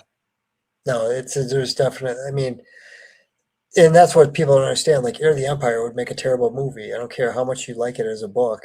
And I had that. I had the comics, the Heir to the Empire comics. What was it called? The comics with the Palpatine clone. That whole thing. Oh, Dark Empire. Dark Empire. Yeah, that's what I had. Yeah, and that was cool. It was cool. I like the art in that, but to me, it just still wasn't Star Wars. Yeah.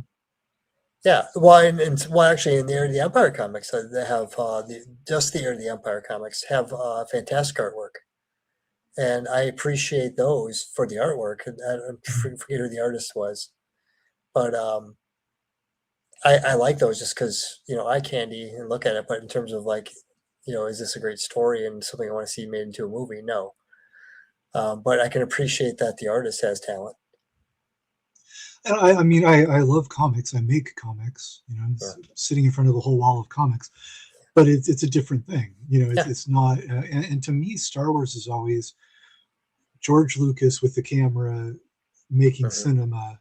And that's. I don't know. There's not really many spin-offs that I really endorse. I mean, parts of the Clone Wars, like the later seasons. Yeah, anything to do with the Force, which of course Lucas was involved in. So the Mortis arc and The Yoda episodes. the Yoda episodes Yeah. and that stuff. To me, that's the best Star Wars out there. Mhm. But yeah, the Clone Wars is a little hit and miss. Um, not all of it's a banger, but I think on the whole, it's good. It's better than Yeah. Rebels, certainly. Oh, Rebels. Hey, don't you? Something I was going to ask you about in your outline.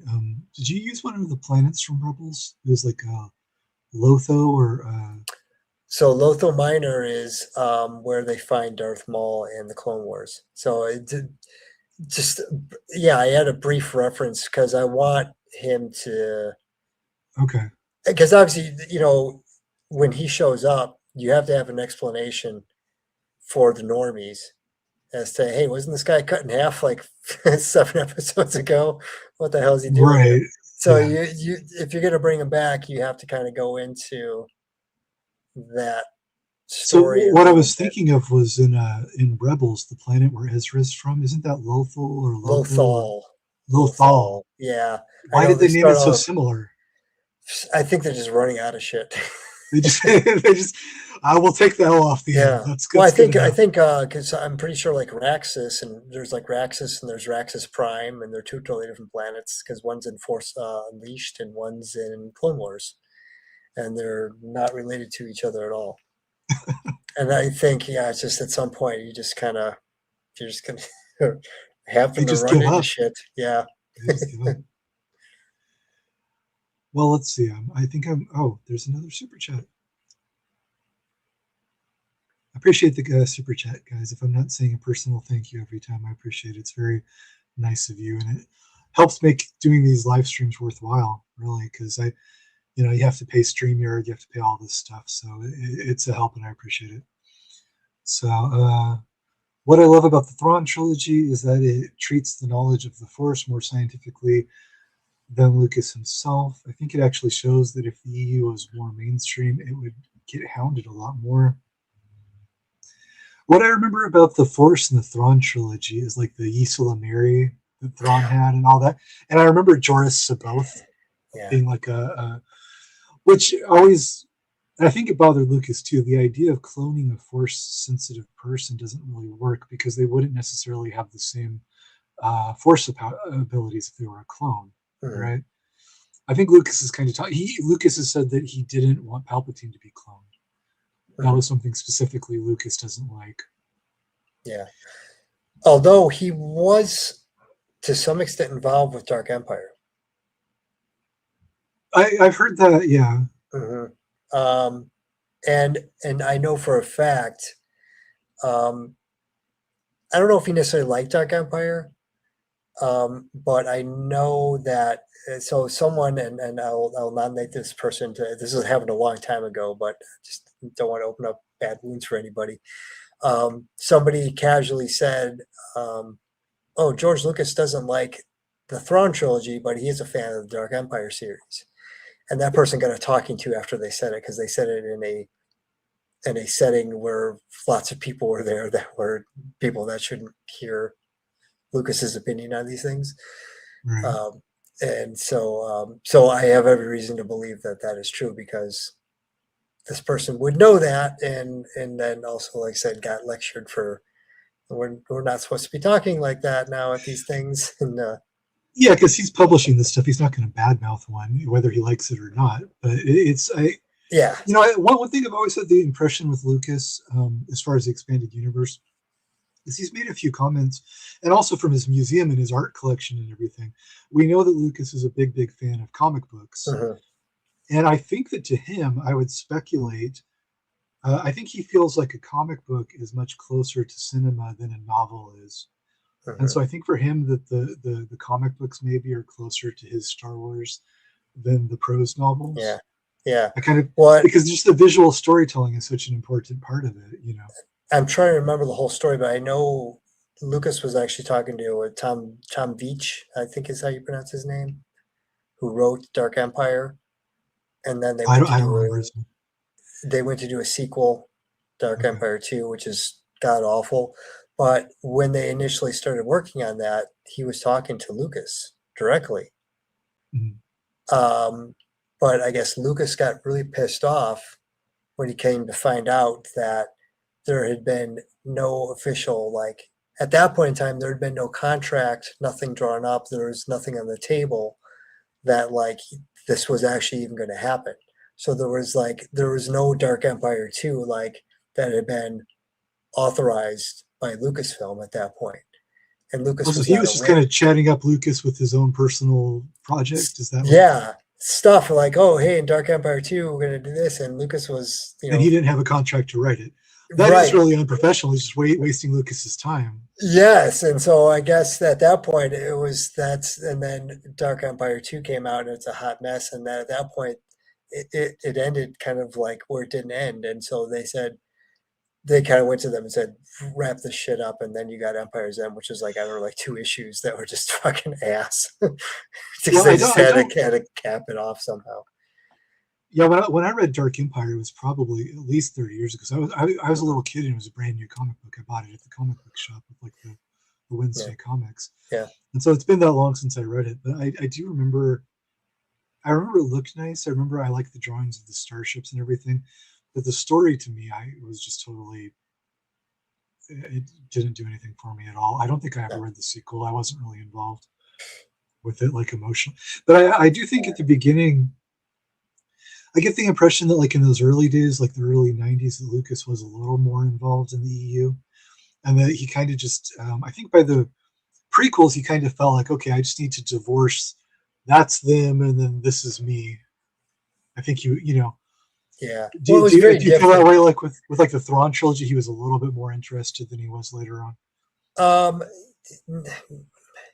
Well, so with the Thrawn trilogy, I mean, I think I brought this up last time.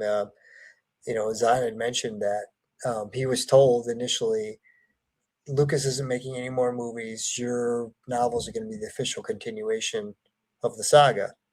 Mhm. And so he went out and wrote his outline with, the clone of Obi-Wan and the Nogri were going to be the Sith and all that stuff. And he submitted that, and they came back and said, George Lucas is going to make more movies, so you can't do this, this, and this, and this. Right. So I think my impression of that was that, because what Lucas has said was that he said when they came to him to do novels in the early 90s, that he told them, well, do sequels after Return of the Jedi, because he probably wasn't, and he said because he probably wasn't going to do 7, 8, and 9 at that point. Yeah. And I think that they kind of took that to mean like, oh, well, he's not doing 7, 8, and 9, so we get to do like the official 7, 8, and 9, which I don't think that's really what he meant. He just kind of meant like, that's sort of like the more unexplored territory. But I don't think he ever meant that you guys get to write episode 7. I don't think it was ever supposed to be his official continuation. Correct. Yeah. Yeah. So initially, that's because, of course, there was no story group at the time. This was, I think, Howard Rothman pretty much spearheaded this whole thing, and he was kind of the guy in charge. And so the level of quality control and trying to keep everything, there was no intention initially of having like a cohesive storyline. So like Kevin Anderson mentioned that he didn't even know Dark Empire existed when he wrote his trilogy. And then they came back after he wrote it and said, oh, do you know that a year before your novels, Coruscant was leveled in a battle during the Dark Empire comics? And he was like, what the hell? So he had to completely rewrite the whole like intro to that first novel was written after the fact, because he had to write this whole thing about how Coruscant was being rebuilt after this big battle that happened in Dark Empire. So that the cohesion from story to story and any kind of caring of how this thing worked didn't come until somewhere down the road. It was kind of an afterthought. And Bantam at the time didn't think much of the contract. They're like, oh, well, we'll make a couple bucks. They'll sell a few novels. And then when Heir to the Empire hit #1 and the first printing sold out in no time, that quickly changed, because it was originally 9 books I think they were licensed for. It was like 3 hardcovers and 3 paperbacks or whatever, the 4 paperback, whatever. Some very basic contracts, and that quickly expanded to a shit ton of novels in a heartbeat. But yeah, I don't think Lucas ever at any point in that was any more involved outside of saying, don't do this, don't do that. And then just kind of let them do whatever. To his credit a Well, little bit. I guess when I say that he was more involved in the beginning, I don't mean that he was like involved in coming up with the stories or anything. Mhm. But I think with the early EU, he was at least kind of aware of it. Whereas I think by the early 2000s, he just really wasn't I mean, even interested. Yeah, I mean, obviously he had to be somewhat aware in that the reason why they killed off, because was it Han and Leia that had a son named Anakin? Yes. Okay, I'm trying to remember. And They did Han and Leia they had had Jason and Jason and Jaina, Jason and and they Jaina. had There was another one. Anakin. So there was Yeah, 3, I think. yeah. Sort of. And he specifically asked for Anakin to be killed off because the prequels were going to be coming out. And obviously the prequels are going to be about Anakin. He was like, you can't have a character named Anakin running around in your books anymore. So the fact that he was at least aware enough to know that there was somebody named Anakin in the books, he knew that there was someone named Mara Jade in the books, and he did not like her. So I think he would just he would like dip in and out. Like he would yeah, they would like publish a book with Anakin solo, and then afterwards he'd be like, oh shit, no, we can't do that. It's like yeah. I think so. They were definitely doing stuff that he wasn't even aware that it was happening. Yeah, I think they pitched him like in early, to kind of your point. I think like when Heir to the Empire came out, they probably pitched him on an early, just like your bare bones synopsis of And the then I think storyline. I kind of gather like by the time of the Darth Plagueis novel, he sort of I think what was going on was like he had sort of assistants that had been instructed like, okay, if they do a book that touches on X, Y, or Z, I want to know about it. Right? Well, I know when Dark Horse did the Tales of the Jedi series, that was the first prequel material ever that was licensed by Lucasfilm. Right. That they were allowed to send George a questionnaire, and it was like, what's the extent of a Jedi's powers, and how does the Force work? Some of the questions, I don't. The one question that I remember that stands out to me, there was like some like, can a Jedi learn to like take on like characteristics of like a particular animal or something to that extent, and the answer came back yes. It was some strange, odd, weird, random thing like that they happened to ask, and then they got a strange, odd answer too. But it wasn't like they got to have a conversation with him, and it wasn't like he was involved. It was like you get to ask Mr. Lucas several questions and submit them, and he will write the answers and get them back to you. And that was as involved as he ever got with anything past. So people have this idea that like if it got published, that must mean that he approved of it. And I think that there's levels of management between him and the actual. So things could get published without him actually saying, "I approve of that." Well, in the same way, like Dave Filoni said, like if anything involving the Force were to go in the Clone Wars, we made sure that Lucas was involved the whole time. Right. Yeah, the Clone Wars is the same. There's episodes of the Clone Wars that are obviously Lucas episodes, top to bottom, and then there's other episodes where I think they had something, and then Lucas kind of was like, no, we're doing. He changed it, and then I think there are other episodes where he just didn't even look at it. Yeah, and when they killed off Chewbacca, people are like, oh, well, Lucas had to approve that, and like, not exactly. They said we want to like raise the stakes, and in doing so, we want to kill off a major character. And they said, okay, well, we'll go to Lucas and say, hey, they want to kill off a major character, and then Lucas said, okay, they can kill off these guys. That's what I think a lot of the confusion with this stuff comes from, is people don't really understand like the levels of when a company gets that big, like the levels of approval something goes through. Because people look at like Kathleen Kennedy, she's in charge, and so everything they see is like, oh, Kathleen Kennedy made that lightsaber purple, and it's like it's not really how there's like it goes through whatever Pablo Hidalgo, and then if he's not sure, then he might ask somebody else, and then and then if Kathleen Kennedy's not sure, then she's got to go run it by Bob Iger, and it's there's an infrastructure of how these things happen. Is what I think that it gets confusing to people. Yeah, I mean, he's running a multi-billion-dollar company. I mean, I don't know. I mean, I've run a $25 million operation, and that takes all my time. I And can't imagine. I saw some like there's like some George Lucas hating account on Facebook, and they were like, oh, you want to talk about George Lucas's artistic integrity? Well, he let these things happen, and they had a list of like they had like pictures of like Jar Jar Binks breakfast cereal or whatever. And I'm like, do you really think that Lucas is sitting there like checking each cereal box and deciding like, No, no, we can't have this graphic on yeah, the back of the cereal box for the you know that's not how it works. Like there's right. levels to this.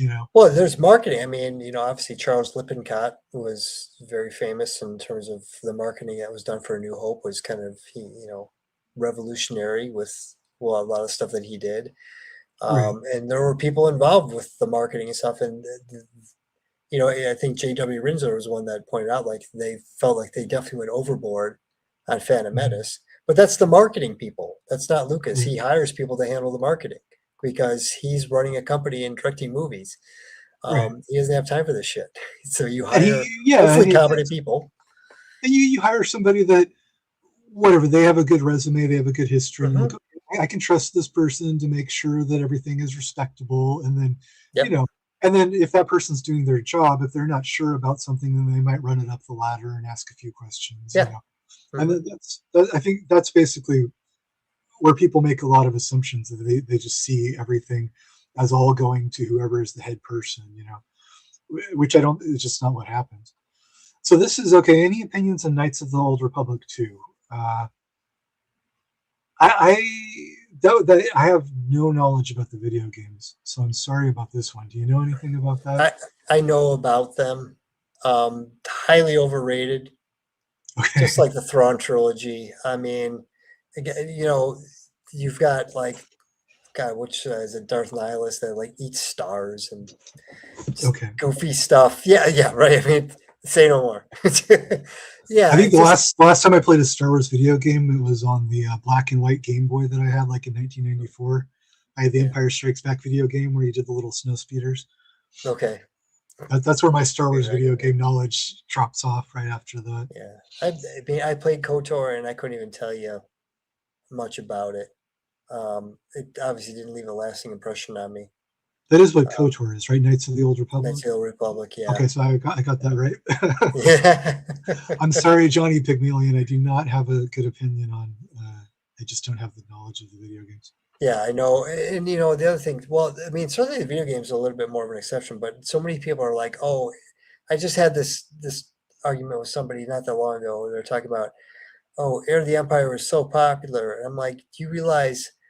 I think, like last I checked, I think the entire Thrawn trilogy has sold 15 million copies, and it came out 35 years ago. Mhm. Phantom Menace sold like that many tickets in 5 days. Right. Yeah. I mean, so for people to think like so many people were upset, so many people would have liked to see Heir of the Empire as the movie. The amount of people that know what the hell the Heir of the Empire is compared to the people that saw the Phantom Menace is so minuscule that Right. it's completely that's what they're arguing. They're arguing that Heir of the Empire helped keep Star Wars alive, and that's how George Lucas was able to fund the prequels. Right. And it's like, no, if Heir of the Empire never existed, Star Wars, if that special edition had dropped in '97, it would have dropped to the same fanfare with or without the EU. The reason Heir to the Empire and the Thrawn trilogy and all that was so big is because there was such a hunger at the time for more Hmm. Star Wars movies from Yep. George Lucas that we latched onto anything. As a little Hmm. kid, I was like, oh, this is as close as I'm going to get to Episode 7. But that was about a hunger for the movies. It's not like Star Wars was dead and everybody was just such big Timothy Zahn fans that they were like, Hmm. I mean, that's not really. It's Yeah. kind of the cart before the horse. Yeah. I And I think I mean, think as far as Lucas thought of the video games is for his. I think he had like A canon, B canon, C canon. I think the video games were like X canon for him. I don't. I yeah. mean, Well, you they got to have understand. alternate timeline or alternate We're, endings a lot of times, and but I will yeah, say, where I was going with this is that the video games at least are way more popular than oh, compared to the novels. yeah, more Well, people play yeah, KOTOR than ever read Heir of the Empire. But I think for Lucas, though, the video games, I don't think he was interested at all. I mean, do you feel like he was Force Unleashed, he was pretty involved with. Force Unleashed? Okay. Yeah, he like the whole character Juno Eclipse. Because there's a lot of like with Starkiller, kind of basically forming the rebellion. That a lot of that stuff did come from Lucas. Now, obviously, a lot of that changed then because you look at what came out since then from Lucas would contradict that. But that a lot of those story ideas were informed by things that he told them to do.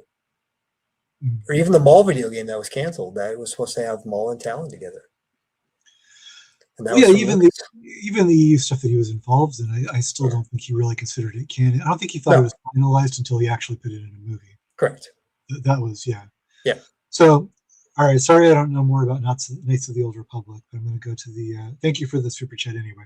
I'm going to go to the next super chat. It would be cool if Lucas came back to Star Wars and pulled a Twin Peaks The Return. Yeah, it is funny that Bob Iger managed to ruin both Twin Peaks and Star Wars. I've had somebody, I have a friend that's a big Star Wars fan and a big Lucas fan and also a big Twin Peaks fan. And that's why he's got like a personal hard-on for Bob Iger, because Iger managed to ruin like his two favorite things in the world. I don't know if I think at this point, Carrie Fisher is gone, Peter Mayhew is gone. I mean, like, is there any point to Lucas? Say that they told Lucas tomorrow that we're going to give you $900 million to come make your sequel trilogy. Could you even do it anymore? I think it's just the moment is kind of gone, I think. I mean, given the way the technology is going, I think it's very possible that... You mean like an AI Carrie Fisher? Yeah. I think that, we'll inevitably get there where that becomes indistinguishable from reality. But Lucas at that point is going to be like 90. And so I think that it's not going to happen. Well, we could get into the whole AI thing because that's a different issue. But even if AI did get to the point where it was indistinguishable, I still think it's pointless because that it's even if it looks exactly like Carrie Fisher, it's still not her. So it's the same as fan fiction versus getting to actually see what Carrie Fisher would have really done with George Lucas if like the two of them had actually done the George Lucas trilogy. I mean, basically what you're doing, your project is like sort of a fan fiction, like a what if, kind of like an imagining what if scenario. But that's still not the same as if we had actually gotten to see what would have really happened if George Lucas had done it. Correct. Yeah, I don't pretend to say that. Your thing doesn't bother me because I don't feel as though you're trying to say like, oh, this is the real. You're not actually trying to replace what George Lucas would have done. I mean, in the sense that that's what I'm trying to do, but also at the same time acknowledging the fact that there's no way I can. Like the goal is trying to get as close where if Lucas watched this, he wouldn't be like, oh, I would never do that's wrong. So trying to get at least, the lore and the world correct and have the sensibilities in terms of what he would do. Correct. But with the clear understanding that this is a fan fiction what if scenario. Yes. Right. And I'm not going to get it all right. I think the problem that I have with the way a lot of people think of AI is that they think that this is just as good as if Carrie Fisher really did it. And it's categorically not the same thing, I mean, I think Lucas, if he were a younger man, just knowing the technophile that he is, I think he would be so intrigued by the possibilities of this technology that I think he definitely would go there in some very interesting ways. For Lucas, I think the only purpose of technology with art for Lucas is that the technology is a way for the artist to achieve his vision. Yes. So I think that for him, he would be interested in like, oh, could there be technology that I can make my Underworld show without any money? Yeah, that would be interesting.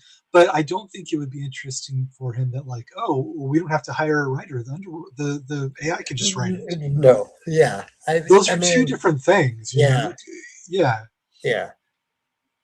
And yeah, there's definitely distinctions with that. But I mean, I know Lucas's only comment that I know of to date on AI, which, you know, and I get, and you see a lot of these angry fanboys in these different forums of, you know, oh, stop posting AI. And granted, I think probably all of the Star Wars AI certainly is slop, let alone any of the other stuff. Um, but that's a lot of it's because the technology is not quite there. Some of it's because the people that are making it are just like it's everything's slow mo with sad piano music behind it, and it's just like some basic, Well, you it's know, because people generic think that understanding of how cinema works. Oh, if you do slow people mo and put sad music, it's emotional, and well that's because how you people get. think that they think it means that I don't actually have to learn filmmaking because I can just have the computer do the filmmaking. That's not actually what it's good for. If you actually have the understanding of filmmaking and you know the shot that you want to do and you understand you have an idea, you understand what you're doing, you understand how to do it and why to do it, but you don't have the budget Yeah. for CGI, then you could say, you know, okay, I want this, this, and this. That's totally different than the people that just think that they can tell the But computer, "Oh, but go their write a stuff, script for me." but their stuff looks just like Zack Snyder's. So I Right, mean, and I they think got to that be doing something right. well, that's because looking like Zack Snyder is like, you know, because It's Zack like making Snyder's an movies. AI movie. I mean, Right. shit, That's exactly you why. know, Because people think that AI can make art, or a lot of them are the same people who think Zack yeah, Snyder can make it's art. making art. Because Yeah, yeah. They're like, oh, it looks just like a Zack Snyder movie. Look at that. uh, AI's come so far. here I It's thought I was going to get through a whole live stream without baiting the Zack Snyder Bros, and I couldn't. I you couldn't knew that control wasn't going to myself. happen. Sorry. I have to bait the Uh, Snyder Bros. no, I Okay. mean, I think because Lucas said that he thought that there's what do you say about AI? It's like it's inevitable. It's like saying, why do we need these cars? Why don't we just keep using these horses?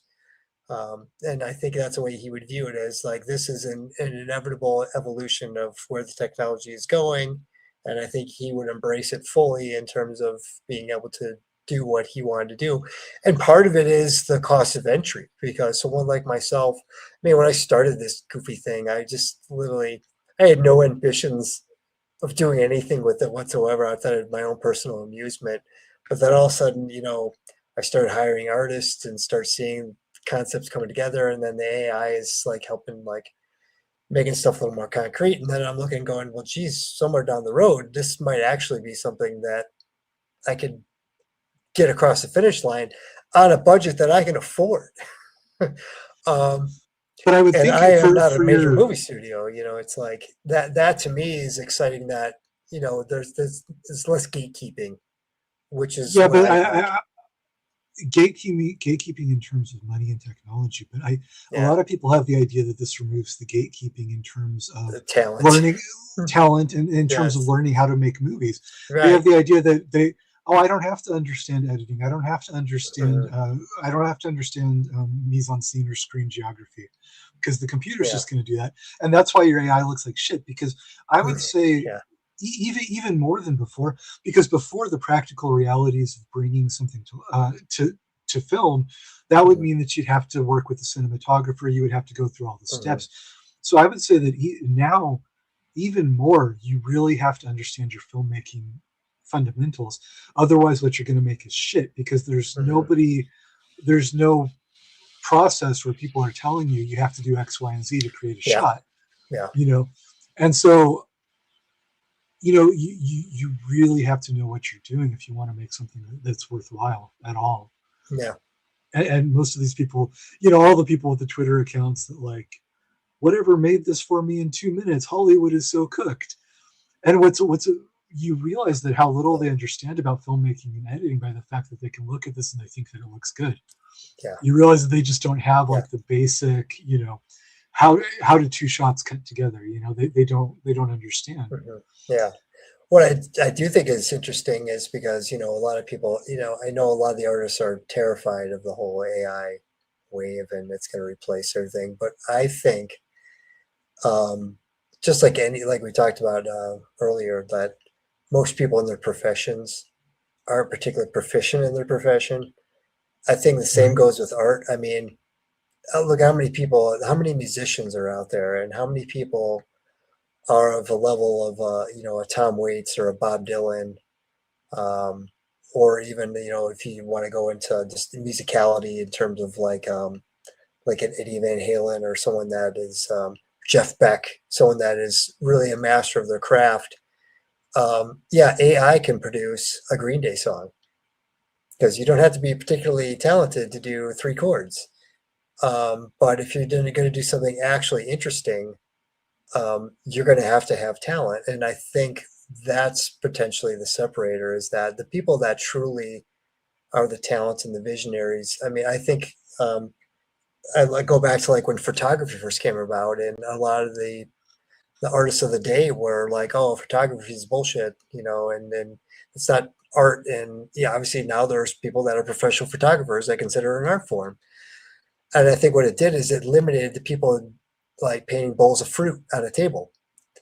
But then you got people that were like Keith Haring, and you got Salvador Dali, and you got people that were doing more abstract things that were more stylistically interesting than still life. And the people that are doing still life that could paint and had some talent, but didn't really particularly do anything very interesting with that talent, they kind of got pushed aside for the people that were doing something that was kind of more, the Warhols and the Lichtensteins, and you know, things that were actually visually interesting and creative. The difference that I see with people online is I think a lot of people. I'm going to start sounding like a snob again here, but okay. I mean, is it snobby to say a lot of people don't have arts education? I don't think that's snobby. It's just a fact, right? Yeah. And I think a lot of people, I've really noticed this online as as my channel gets a little bigger and I get more comments. And obviously, like I reiterate every time, I have smart people watching too. I'm not saying everybody is dumb, but there are the certain number of dumb people, right? If you're watching this, you're excluded. If you're watching this, you're one of the smart people, and I love you. Especially if you're giving super chats, you're one of the geniuses. You're so intelligent. I love you. You're wonderful. But no, but okay. So I'm just trying. I'm not saying everybody's dumb, but there are a lot of dumb people, right? Okay, two different things. But and I see a lot of people that just the whole idea that art actually means something on like a personal or a symbolic level is really like an alien concept to a lot of people. They just think that art is supposed, like if you draw a bowl of fruit, the goal is how realistically can you draw it. They basically think that a painting is the same as a photograph. And so that's why they would think that, well, photographs replace paintings, because they don't understand the reason that art actually means something is because of the intention behind it. It's because you're trying to communicate an emotion or communicate an intellectual idea or an experience. And so there are people that just like the physical act of painting, and there's whatever the lady that she just likes to paint ducks, and she just paints ducks and that's what she does. That's fine. That's just it's a mechanical exercise. Fine. But there's a reason that a Caravaggio still life is different than the still life that your grandma gets at Hobby Lobby, because a Caravaggio still life, he has such an aesthetic, he has such a point of view. If you ever look at, I mean, obviously Caravaggio is famous for like his paintings of people and scenes and story, a lot of the narrative stuff. But if you look at his still life, you can see Caravaggio's personality is in the still life just as much. Yeah. If you look at a lot of times his just the fruit on the table, and they'll do a big scene, and then the fruit on the table is really interesting because he does fruit that's kind of spoiled. He does like the leaves are sort of rotting, and there's a it complements the aesthetic purpose of the bigger picture. So there's something. The same reason that his figures are his people are so much more interesting than, because there's a lot of people at the time that they could paint as realistically as Caravaggio could paint.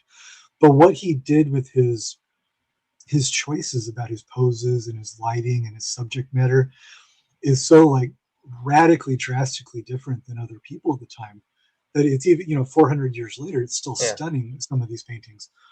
And so that's the difference is you could paint a bowl of fruit and you put down on the canvas what your eye sees, and you're not adding anything to it. You're not bringing a point of view.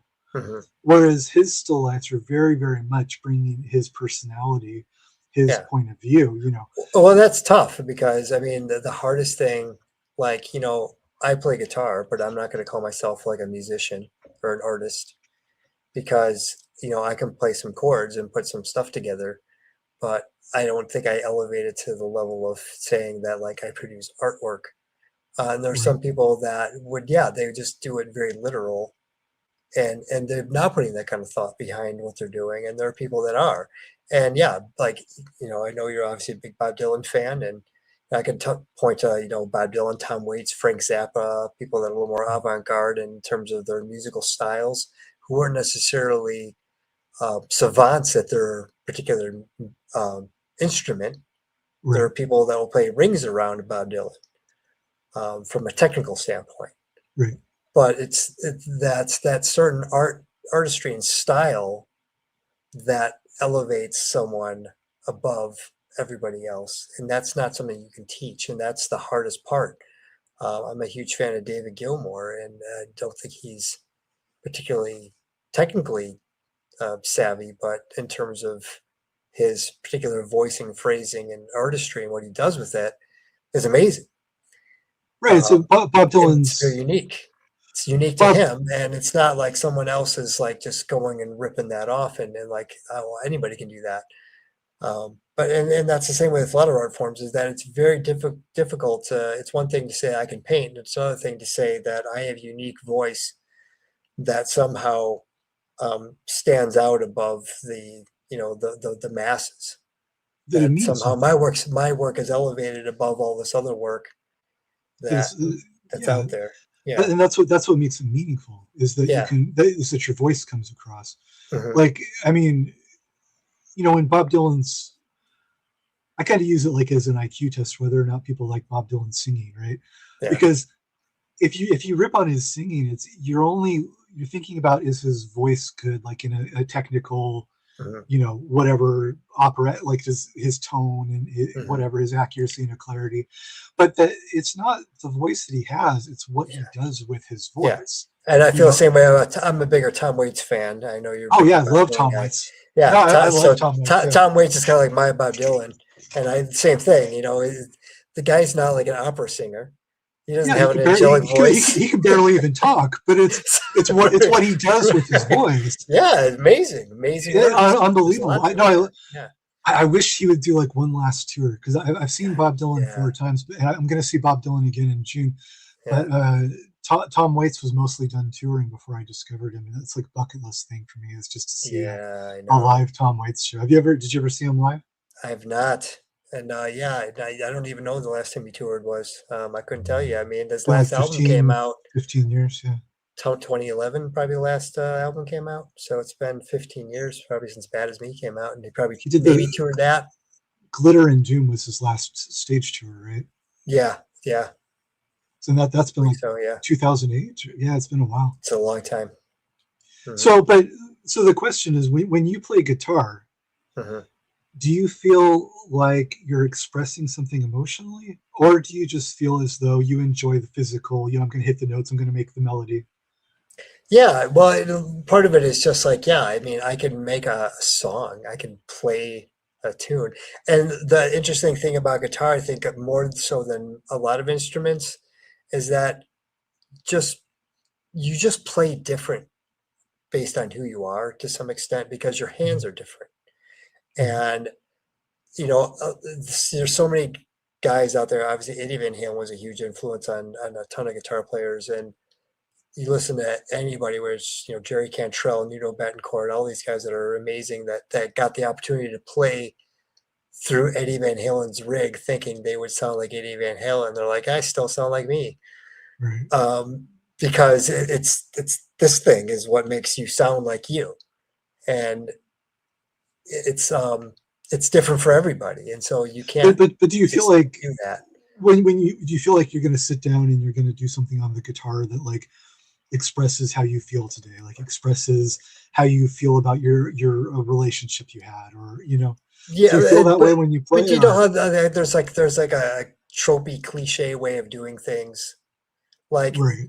like if we bring it back to Star Wars, the latest small TV show, it's like he's the cop that's too busy to spend time with his son at his soccer games. And Okay. it's like, are we really doing anything that's, anything that's worth, are we doing anything that matters? Okay, I Because think I know what you mean. You mean that yeah, you're like, okay, so like you play a it's love been there, song done that, that. right? So It's you like, like play a love song that's about a relationship, but you don't necessarily feel as though you're not able on the guitar to bring your own experience to that. yeah, there's a certain thing about, I think what really makes someone an artist is that they kind of have a different, unique vision. Mhm. You look at guys like David Bowie. I think, and I think he actually even mentioned that. It's just like you just kind of see the world differently than other people, and so that your expression then, because you can't fake it. Right. It's kind of like you either got it or you don't. I don't think it's. I think you can go to art school and you can learn a lot of this stuff, but Mhm. I can't. You can't go through and teach anybody. Here's how you have a unique style like David Gilmour. Or here's how you have a unique style like Jeff Beck. Here's how you have a unique style like a Bob Dylan. That's just some weird kind of, you just kind of hit a certain zeitgeist, and there's just It's like some teaching random somebody. combination. It's like teaching somebody how to have a personality. It's an intrinsic. Yeah, It's yeah. there's Yeah, I know certain what you're things that you're saying. just born with, and then you There was find a your lane. And it's not to say, and it's funny because I remember, and not to get political or controversial, but I remember Jordan Peterson giving a talk on creativity. And mm, he said, well, most people aren't creative. And I think the audience is kind of like, he's like, well, don't think that as a bad thing, because you know how hard it is as a creative. It's very difficult to monetize anything that's mhm. unique That's and out of the genuine. box. And, and, Something and that's yeah, real is genuine. Yeah. if it's something that's really unique and distinct, and Lucas talks about this, then how do you market that? How do you sell that? Hey, this is something that nobody's ever done before and it's never been seen. And Yeah, it's right. like, give me How do you money to explain do it? that. How do you explain it to Fox? Yeah. Right. And Or how do you so, explain that to Bob Iger, who Bob Iger doesn't have a creative yeah. mind in his body? And the idea he brings up, that like creative people need to be creative. And if they're not, it's like a death sentence. What I And always say until you get about that, yeah. I always say like the closest way I can define like a real artist as opposed to a hack is, to me, I think if you're a real artist, you don't ever choose to make art. Your mind, it's just something that your mind does. It's not Mhm. you don't sit there and think I'm gonna make art today. Yeah. Your mind is just always, and I know that people like Bob Dylan are like that, just endlessly, restlessly creative, and it's like, I'm gonna sound like I'm complimenting myself when I say this, but it's not. I'm not saying that my art is good or my art is bad. I'm not Mhm. making a value judgment, but I can tell you that just as my personality is, day or night, my whole life, as long as I can remember, I am always thinking of stories, thinking of drawings. I couldn't turn it off if I tried. And, Mhm. and it's just like, whenever I'm in an environment where I can't do that for a while, it's like torture, because there's all this Mhm. stuff in my head, and I'm like, Yep. and you want me to think about like what, paying my rent or like Yeah. doing the groceries? What the fuck are you Put this talking about? Excel spreadsheet together, and yeah. Right? Yeah, yeah. Yeah. Yeah. Because it's just this thing that's in your head, and Yeah. it doesn't turn off. It doesn't go anywhere. And And it's there are it's it's a slightly a curse. I mean, I don't think it can be when really difficult. when Yeah, you yeah. tell someone you're not creative and they kind of take it personally, it's like, well, it's not all it's cracked up to be. Don't think that it's like some kind of like negative slight on you as a human being because someone says you're not creative. You probably have a much better life You're for probably you. happier. You're You're probably probably a way lot happier. happier. Yeah, Yeah. you're probably more I mean, that's why successful. I artists are mean, so neurotic, because it's just yeah, this thing that it's always running. yeah, It's like a movie in the back of your brain that you can't ever turn it off. yeah. And how I think of Hmm. people like J.J. Abrams is, I think that people that aren't creative, but they still enjoy the output of creative people. And I think like J.J. Abrams Hmm. he's an appreciator. He's not a creator. Yeah. And so he might enjoy Star Wars, and then he comes to it and he tries to like imitate what a genuinely creative person does, Uh-huh. and he tries to like mathematically recreate, well, how Yeah. did George Lucas make a movie? Yeah. But it's not a genuine thing for him. He's It's and someone that that read Save the Cat, or wrote it. right. And Yeah. that's how I think of, if I'm going to bait the Zack Snyder Bros again. That's Zack Snyder, he's like, oh, I love Watchmen, I love Superman, and so he goes and he like attaches himself, and he tries to recreate.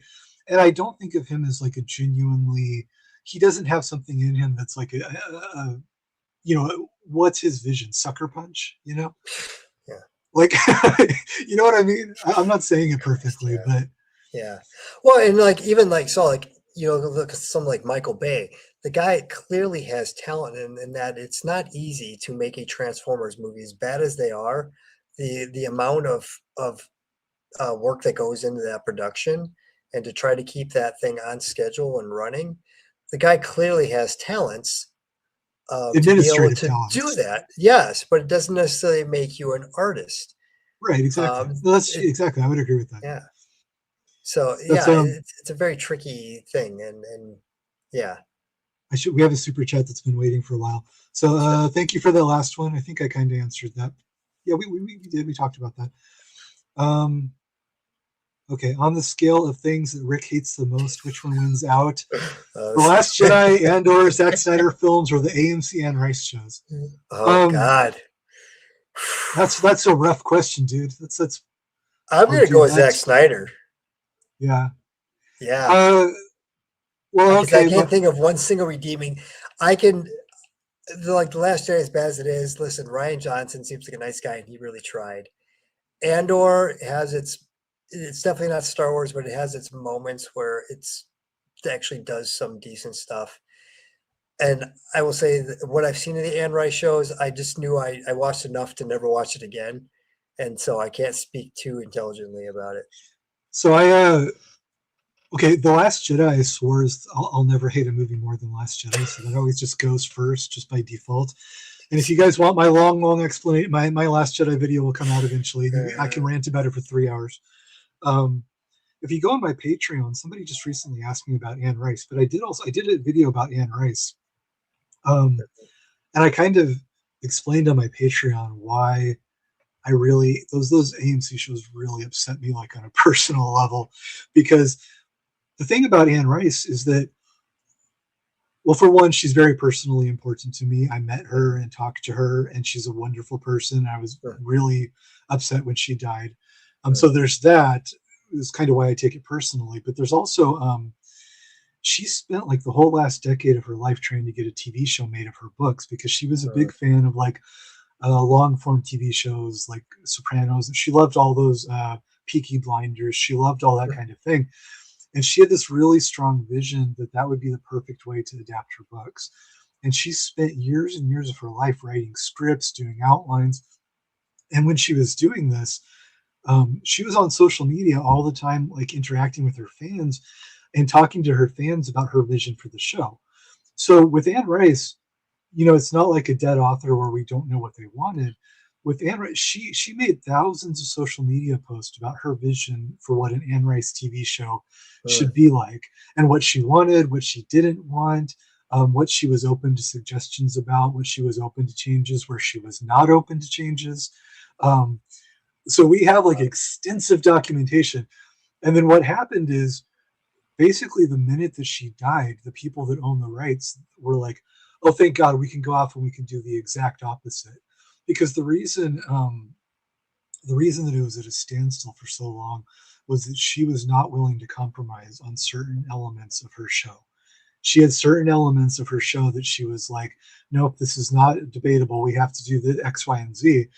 And basically, the minute that she died, they just ran off and did the exact opposite of everything that she ever wanted. Same with Gene Roddenberry. Gene Roddenberry, yeah. And as much as I think Deep Space Nine is a good show, they were never would have done it. I don't want to say glad that he died, but they were happy that he was no longer involved in their shows. I can say that. Yes. And then basically with Anne Rice, the minute that she died, they just did the opposite of every dream that she ever had. And so that's why the Anne Rice shows pissed me off. I commented on some of her social media posts, and she answered some of my comments. So I had like mini little chats with her about certain characters and how do you do this? How do you do that? Not long conversations, but little, I got a reply or two. Nice. So to personally hear from the creator about how she wants to do things, and then to watch these assholes just do the exact opposite. Yeah. That's my answer why the Anne Rice shows really Yeah. upset Well, upset me. I certainly don't have the background of it that you do, but I just know enough to see I know a bad show when I see one. There's that, yeah. There's that. They're You just know, whether they ignored her or not, it's still just bad. I mean, you know. right. There's Yeah. still terrible shows even just Mhm. on their own. Yeah. She really had this dream of like to do a wonderful like Sopranos quality like A-list prestige series. That was Mm. just like her biggest dream to see her shows, and instead we get this just shitty romance novel kind of show. Mm. Um, but anyway, yeah, that's. I guess we've been on too much of an Anne Rice tangent, but so I guess I would say Last Jedi, Anne Rice, Zack Snyder, Andor. I guess as far Wow. Zack Snyder comes in third for you. Okay. I got a Zack Snyder problem. Yeah. Yeah. Anyway, okay. So sorry that was my long answer if I got off on a tangent, but if you want more Anne Rice tangents, they're on my Patreon. So all right, I think we're finally caught up on the super chats. So anything else that you think we should I called it the Baby Yoda live stream, so I guess we should talk about we kind of talked about the Yeah. Baby Yoda You're movie, going to be didn't there we? opening day, right? Yeah. I will not be seeing it in the theaters. Yeah. I've already got. I do want to see it in 3D, and unfortunately, the night that I got tickets for all my friends to go with me was not in 3D, so I'm going to go see it twice at least. Oh God. Yeah, I know. Why are you doing it? You know it's not going to be good. I saw Rise of Skywalker twice in the theater too. Jesus Christ. Yeah, and That's yeah, that's self-harm.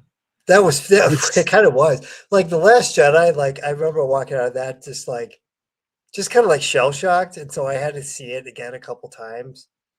Just to, like I'm like what happened there? It's just like With The Last Jedi. like slowing down to see a car wreck. I think that The Last Jedi, if you Yeah, I don't know if they're still up, if you go find my tweets from the night I saw Last Jedi, yeah, I was honestly like in shock after I saw The Last Jedi. yeah. I was I too. could not believe that it was as bad as it was. I mean, I was angry at Force Awakens. And I Yeah. knew, I mean, I kind of knew what I was going into with Force Awakens, and I was still angry when I left. Right. Last Jedi, I had better hopes for, and then I walked out going like, what? And I saw a couple more times, and I was like, yeah, no, this is ass. I'm like, I I think with didn't miss the anything. I'm last not. there was like there was scene after scene in The Last Jedi that was just like I couldn't believe that I really just watched it. Like there's the Mary Poppins scene, Mhm, and then there's the Yoda puppet that doesn't look like Yoda, just the mhm, shittiest, cheapest job. And then there was the Rose Tico's line that like whatever the fuck it is that we're not going to win by fighting the enemy, we're going to win by crashing ships for no fucking reason. That whole the win by defending things that we love or whatever she says. yeah. Well, Possibly it's one of. the Well, stupidest line in movie history, I think. is it that one or the one where they let the horse go and she's like, now it was worth it? Yeah, and there was the whole thing we talked about earlier with the like where oh my gosh, both sides are funding the war. The same Yeah. people are funding both sides of the war. That's such an insight. And then you have then you have the Holdo maneuver, and then you have uh I think it was like a slow dawning thing through the whole middle with the slow chase where we can follow them, but we can't go fast enough to catch them, which was just the stupidest screenwriting I think maybe I've ever seen in my life. Yeah. I Just do. structurally. I mean, I do wonder, and I think one of the things that went horribly wrong with Force Awakens is you ended it on a cliffhanger that really forced the hand of whoever came behind you to pick up right where you left off. I think Right, and if they cut Force Awakens right where she leaves in the Falcon, and right. who knows what happens next? Maybe she finds Luke, maybe she doesn't. Then you would leave open a whole world of possibilities in terms of where you take that story. And you kind of box yourself in by establishing exactly where Luke's at, what happened. I mean, and you can't just all of a sudden say, okay, 2 years later. I mean, you could, but it would be so weird Right. to end the way you did. And so I blame JJ for not being smart enough to understand. He's got all his mystery boxes, and here's all these loose ends. Go try to figure them out. Oh, but then you got to start your story here because that's where I'm leaving it. Right, that you to end in the middle of a scene. That's not a Star Wars structural. No, not at It's all. not how Star Wars movies work. Yeah, No. and the entire reason for the Luke scene at the end of Force Awakens was just purely because he didn't want to deal with. He didn't have an idea how to deal with Luke. Mhm. That was just purely. It was just avoidance. It was just like we're just Yeah. going to shove him to the last scene. Yeah, I mean, and I know Michael Arndt kind of said the same thing in terms of working on the screenplay. Have said he was having difficulty of anytime Luke showed up, he kind of took over the movie, and Right. Well, your main that's characters kind of got tossed to the side because no, Luke's here. And I get that. that's a And problem with you. You need to have more interesting main characters. I don't think yeah, Michael Arndt didn't mean he didn't mean that we need to cut Luke out of the movie. no, The way because Michael Arndt is a good screenwriter. Great Actually, like that's screenwriter. why Lucas picked him. Okay. But I think that the way he would have finished it, he would have fixed it if he had been allowed to. Is that okay? You don't throw away Luke. You just have to make your A story compelling enough that people Luke can join the A story and not take it over. Yeah, Because that's a real problem is that you have 40 years of investment in this character, so that he's got automatic investment. So you have to create an A story that's equally compelling. Yeah, because it's like having a bank robbery in a Superman movie. I mean, right. It's a bunch of petty thugs. It's not really there's no tension there. There's nothing that's happening, and especially if you're trying to focus on another character and someone else can just come over and just completely wipe out the situation, then so it's really hard to design that around that. And spoiler alert, in my episode 7, I didn't have Luke show up at all. And kind of for the same reason that I don't think Lucas would have not had Luke in episode 7. I think he would have shown up in episode 7. That was the plan for him to show up in episode 7. And the reason why he got shoved to 8 is because JJ didn't want training scenes with Luke in episode 7 because he thought it bogged the plot down and just he felt like the movie wasn't moving fast enough and it needed to be more of a breakneck speed adventure like A New Hope. And what's all this stuff of someone talking about the Force and getting training? We can't have that in the movie. So that's why I got shoved to episode 8. Even though everybody seems to think that Empire Strikes Back with the Yoda scenes is the best movie, everybody says. Right. Yeah, but everybody lost their fucking minds if Luke wasn't in 7, probably. And so then you got to shoehorn him in somehow, and let's just throw him on an island at the end and not explain anything. Right. It's just purely a way of not dealing with it. Yeah. Because obviously, Lucas has talked many, many times about that he was concerned about the Yoda scenes in Empire because, you have to stop the movie to have somebody explain Force theory. But obviously, you can do it because everybody loves that movie so much. Yeah, I mean, part of it with mine is like I didn't know everything I know now about what Lucas's plans were. So, and it just seems thematically, 8 was a good place to put him in because. To quote Ryan Johnson, you'd be subverting people's expectations when Luke shows up, because now he's not the savior of the galaxy. He's this crazy hermit that's in a dark place. And I think it would have been, Michael Arndt. He said the thing about it's hard because every time Luke shows up, he takes over the movie. But I think that I think all he was saying was that you really have to get the A story compelling enough that that's what that you want to return to that because. There's no reason that Luke in episode 7, he could have been, Obi-Wan Kenobi in episode 4. Whereas, Obi-Wan Kenobi is a very compelling character. As soon as he shows up, you want to learn. He's got all the secrets about Vader and the secrets about the Force. But you don't lose track of Luke Skywalker and Han Solo because that's the main threat is the Death Star. So very easily, I think. Yeah. Well, it's easier with Obi-Wan. Yeah, it's obviously A New Hope is a lot easier because there's no established character in Obi-Wan. Well, there Whereas is if you're watching it chronologically. no, but back when it came out, there was no expectation for Obi-Wan to have any particular kind of role. But had he had that backstory going into that, and But he was a well-established character. Oh, I think when Obi-Wan's you back. watch, What's Obi-Wan going to do? And then, oh, he doesn't do much and he dies. It probably would. I And don't then, think where's people. Yoda? Why isn't Yoda in Episode 4? You know, When you watch them chronologically, I don't think people have that problem with Obi-Wan becoming a supporting character. I don't think that that's really. no, but I think if everybody had kind of waited 20 years to find out what happens to Obi-Wan after Episode 3, and there was no like set story in terms of what happens, and now you got the story and like, oh, Obi-Wan just kind of shows up as an old hermit and gets killed. I think it works. I don't know. I don't know how. Not to say that's rational or logical, but I just don't know if audiences are savvy enough to be like, oh, you got rid of that thing that I really liked about that other thing, and now I have to like something different. I don't know if you're how much watching them they can change gears. I mean, I think if you're watching them in order, I think you can change gears, and I think I mean, you and I could, but with the average Obi-Wan's still. I think Obi-Wan's got a good enough part in Episode 4 that you still. Yeah. I think you still get enough of Obi-Wan. You know, you kind of understand that. You understand it's the next generation. He's going to come back as a supporting character, and then he's going to die. Yeah, and just to be clear, I'm not arguing that. Like, I don't think it's like handled well or anything like that, or that there's a problem with it. But I'm just wondering, the average person. Complaints about the everything under the sun.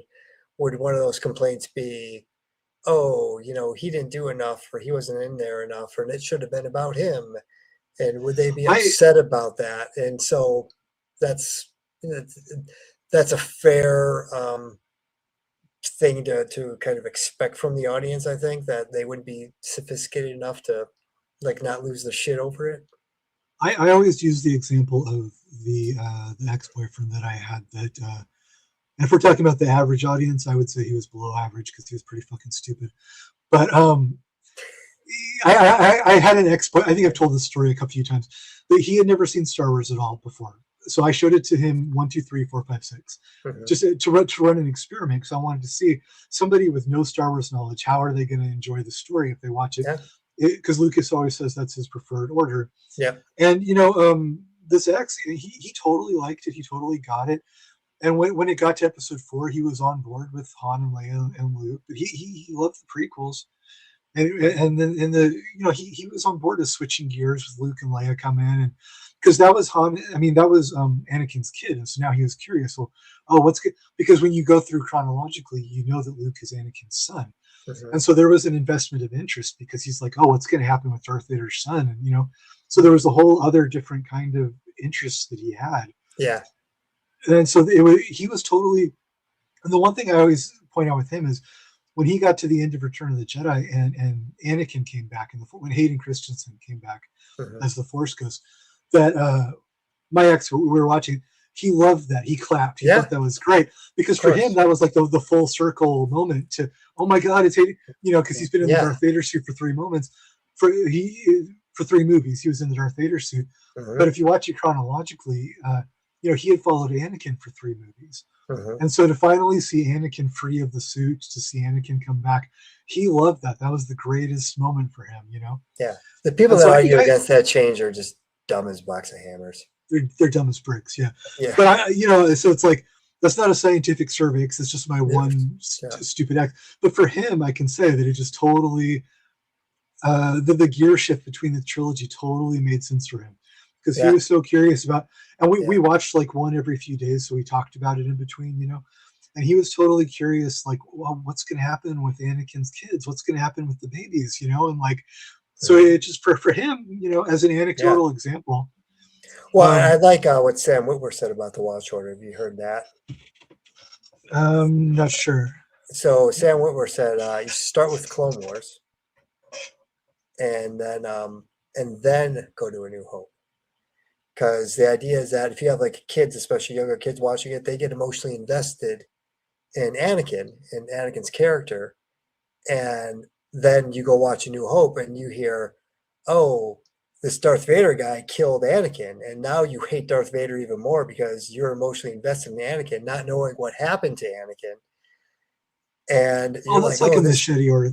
No, I hate all that shit. Well, it's not. It's the machete order is a little bit different, but this is like I get what he's saying because then now your perspective is now I really hate this Darth Vader guy. So when he comes and says that no, I am your father, it lands a lot harder because you liked Anakin, you knew who Anakin was, and you hated Darth Vader even more because he killed the guy that you liked. So then for you to get this revelation that the guy that you hated so much because he killed the guy you like is now actually the same guy, that revelation lands a lot harder than it would for, say, someone that watched it in 1980 for the first time that had no concept of who Anakin was and didn't really, have that kind of emotional investment in it. I'm like, yeah, that makes sense. That's a whole lot of complicated shenanigans to avoid just watching it the way you're supposed to watch it. I could kind of see if, because I think that you're talking about like making the revelation land harder. Mm-hmm. I think what people don't realize, and for my ex as an example again, when he watched it 1, 2, 3, for you watch 2.5 movies and Anakin is the hero, and you Mm-hmm. think the whole story is, and then suddenly to have Anakin, join the bad guys, get half his body chopped off, it's way bigger. Alive. Yeah, way bigger revelation than Empire. Yes. Yeah, so he was losing his shit when we got to that part, because I mean, I think it's really hard for people because everybody goes into the prequels already knowing Darth Vader, but imagine if you had never, if the original trilogy had never been made and you were just watching in order. Imagine to take the hero of your story and to do that to him, to light him on fire and put him in the Darth Vader suit. Yeah. I mean, that's a pretty mind blowing. Yes. The whole second half of Revenge of the Sith, my ex was just sitting there going like, "What the fuck is happening right now?" Anakin's killing kids and then they light him on fire. Yeah. And then, yeah. I mean that's pretty wild. All that stuff. That's fair. That's a fair point to say. Yeah. I mean, unfortunately, I'll never have that experience because obviously I grew up with the original trilogy. Yeah, you can only imagine what it's like. That's why I wanted to run this experiment on somebody just to kind of see what it would be like for him. And it's interesting because it is a completely different thing. Yeah. But I mean, it worked. He just really enjoyed it. I do. I mean, I get some kind of guilty pleasure off of watching YouTube reaction videos sometimes about the things that I really like, just because I'll never have that revelation again. You only get that once in your life of living through that moment for the first time of watching something, and so to see someone else's reaction of how they respond to it is kind of cool. Yeah, no, it's interesting. The way I saw it as a kid is probably the worst way, because we had episode 4. We had A New Hope on VHS. Mm-hmm. And we didn't have Empire Strikes Back or Return of the Jedi because VHS was too expensive at the time. My mom didn't want to buy all 3. So we only had one. And then I kept nagging her for the other 2. And Return of the Jedi was on TV. So she recorded Return of the Jedi off TV onto VHS and gave that to me. So I saw Return of the Jedi before I ever saw it. Oh, shit. You're like, what the hell is going on? I watched that. I was like, like bombarding her. Who the hell is Lando? And why is what is carbonite? Why is Han Solo's frozen? And so I saw it completely fucked. So I can only guess at what the reaction is. Yeah. For people that watch it, machete order, different ways. Yeah. But yeah. Well, so we're at 2.5 hours now, so we're probably going to start wrapping this up pretty soon. But I think I've answered all the super chats, so now I'm going to kind of browse through some of the other.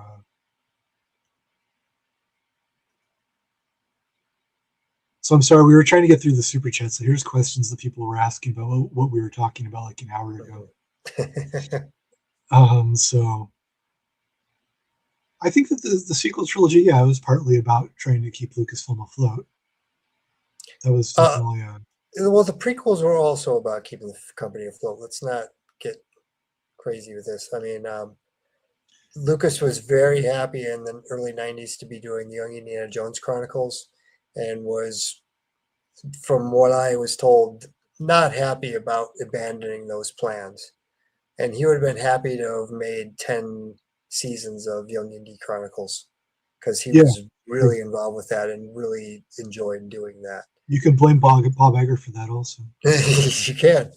But So, Bob Iger in his book tries to take credit for giving them a second season when the ratings were low. And I think from Lucas's point of view, yeah, he wanted a lot more seasons, and Iger was like, "Well, I'll give you a couple seasons." well, and if anybody remembers, he got jerked around on the schedule so badly.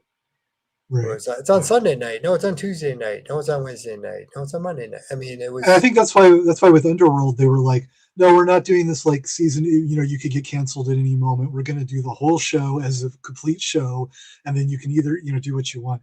I think that was partly Young Indie because Young Indie was like he had the big plan, and it was just like every week, our ratings aren't good enough, and it's such a stupid way to make something creative. Yeah. I have another super chat. Oh, hi, Colt. I know Colt. We talked a lot. Thank you for having to watch The Force Awakens over and over again as you're making your video.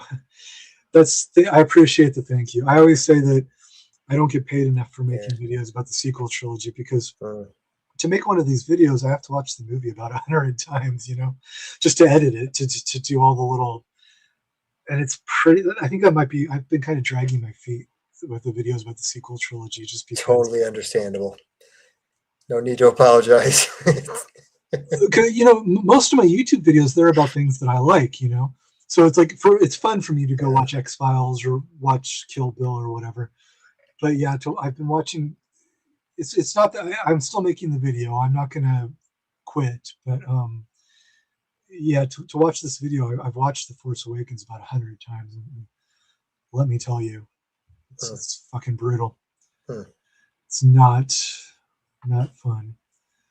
That's why when I complain about the Disney stuff, people say, "Oh, you're so negative. Why don't you enjoy it?" I would rather make videos about things that I enjoy. Yeah. Trust me, it's a lot more fun. So thank you for the thank you. I do think it's going to be a good video whenever I eventually for the I know there is an audience out there that's going to want to watch 5 hours of tearing J.J. Abrams apart. So you guys will get that very soon. So, okay. Very, very quickly skimming through these other non-super chat comments. You think anybody of consequence ever sees your videos, maybe a J.J. Abrams or a Ryan Johnson stumbles across this? And I really hope that Ryan Coogler watches my X-Files video because he's working on the X-Files reboot. Yeah. And I just, for one, I'm against those things being taken away from the creator. I think it's wrong to make X-Files without Chris Carter. But if you're gonna do it, I kind of hope that he watches my video because I do think that there's stuff in my video that most X-Files fans are not aware of before they watch the video. It's amazing me why. I mean, I get Ryan Coogler is certainly probably a bigger name right now in Hollywood than Chris Carter.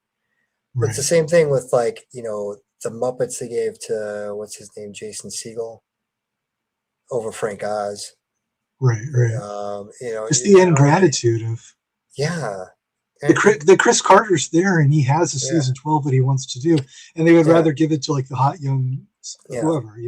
Or David Zucker was going to do another Naked Gun, and it was going to do the reboot, but then they gave it to Seth MacFarlane, and he made some ass of a movie. And we've got a couple more super chats. One more. I'm not trying to interrupt you. I just also don't. No. I feel bad when people. I've had people tell me before that they did a super chat and they wanted my reply, and then they waited around like an hour for my reply, and that's very rude. If somebody pays for a reply, and I make them wait an hour, so. David Lynch video. I do have a video coming up that talks about David Lynch, and I think in my next video, the one that's coming really soon, I mentioned at least one David Lynch video, probably, unless I have to cut it. I don't know about a whole dedicated David Lynch video, but he's in my videos. He's important to me, so you might get something that you like soon. And then one more super chat. Have you seen any good stuff lately that you would like to recommend? Yeah, but I'm always thinking like, I need to make an organized list, or else I'm going to forget. Off the top of my head,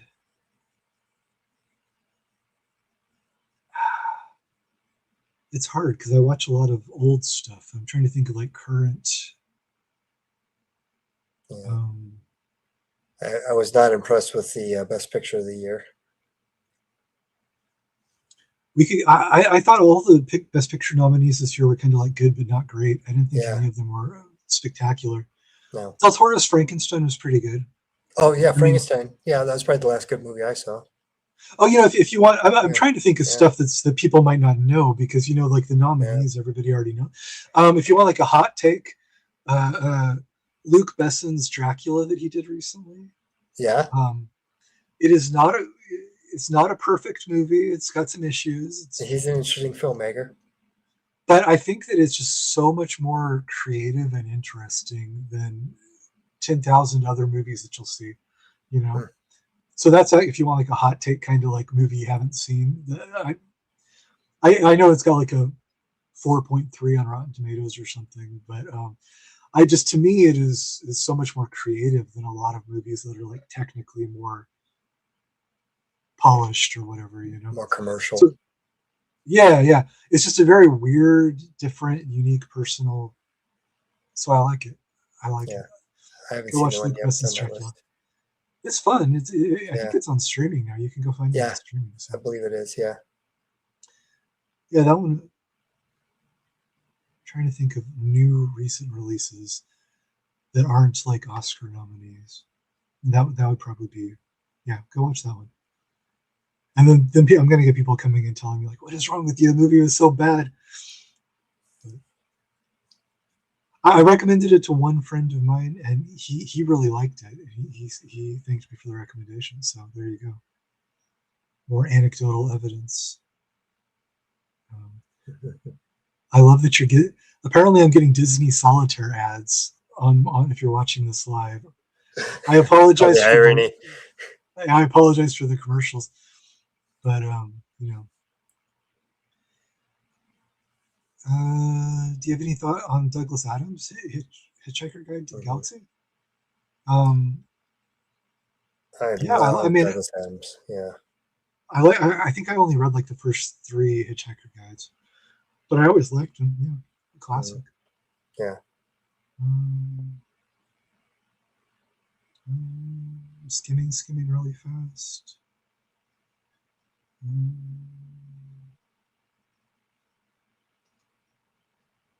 Darth and I would totally prefer a Darth Icky over Kylo Ren. Just gonna say, by the way. If anybody knows what the whole Darth Icky thing is, I'm not going to explain the whole story because you can look it up. But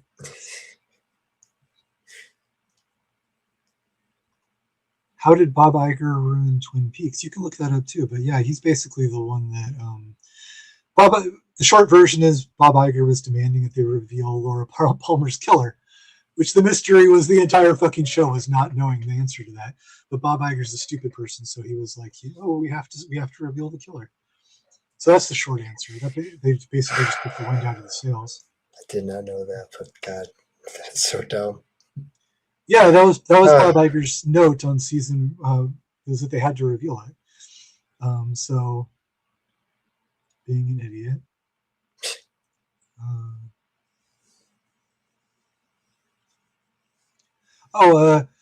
I did when I did my best of 2025 list. I did like a contrarian list with movies that nobody's seen because I just wasn't a big fan of all of like the Oscar nominated 2025 movies.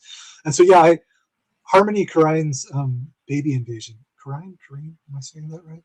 Well, Baby Invasion I loved. Not going to get on a whole tangent, but Baby Invasion is really, if you know what that is, it's great. And if you don't know what it is, go look it up.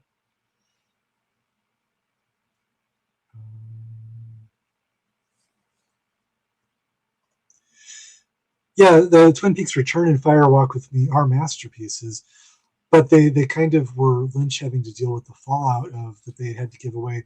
They could have stretched out for 5 seasons, like developing a mystery of who the killer was. And so this is kind of what he did after we know the killer. Then the mystery becomes, the metaphysical, supernatural reasons behind that. So yeah, he turned it into something great, but it was not his plan to reveal that for a long, long time.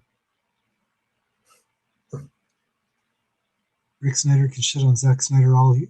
Wait, Rick Snyder, huh? Rick Worley can shit on Zack Snyder all he wants, but even as somebody who does not like Batman versus Superman, that movie understands Frank Miller better than Ryan Johnson understands. Frank Miller would disagree with you about that, by the way. Yeah.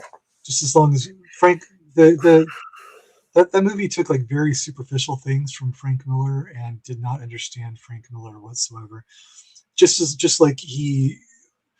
Part of my beef with Zack Snyder is that it's not Zack Snyder's own work that he's messing up. He's taking stuff by geniuses like Alan Moore, and then he's just ruining it.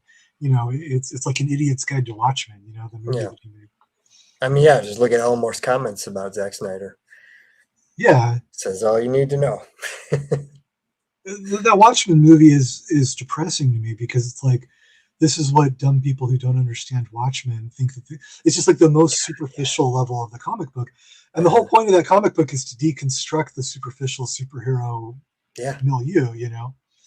And the fact that Zack Snyder thought like, oh, this is like an action story, you know? Embarrassing. Totally embarrassing. Is this the guy that said that I blocked him? Yes, it is. Mm-hmm. I might have blocked you if you were defending Zack Snyder. Yeah. I block a lot of people for that. So I don't remember, but that could be the reason. Have you seen Sheev Talks videos on the prequels? No, I have not. Have you seen those, James? I don't think I have.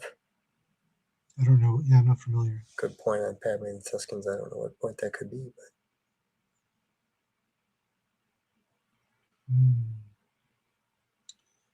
There's I think I might have known what the Padme Tusken thing was going to be. That's something I'm going to get to in a future video. There's a video I'm doing that's not part of the main How to Watch Star Wars, but it's kind of like my response to the whole sort of online Star Wars community. Okay. And so I'm not going to get into that here because I think it's something I talk about. But no, I don't know the Sheev Talks videos. You guys, I think I told James 2 hours and we're almost at 3, so we're going to wrap this up pretty quick here. Well, we got to beat our record, right? Wasn't our record like 4 hours? Well, I think it was close to 4, if not more, yeah. I don't think I'm going to do 4 hours tonight, guys. So I'm skimming very quickly through your questions, but you know, as long as you keep sending money, we're here, you know. Well, if I missed your question, we were giving priority to the super chats, so I'm sorry, but you know, that's only fair, I think, to give priority to the super chats. So I'm trying to skim. If I don't get to you before the end, if you have something urgent, do a super chat. But I'm trying to skim through the other ones also. How would you fix Tell Me Why So's the Room? Isn't the whole point of it to be not fixed? Nobody would want to turn The Room into a good movie, would they? No. It kind of defeats the whole. Right. I think this question was supposed to be funny, hopefully.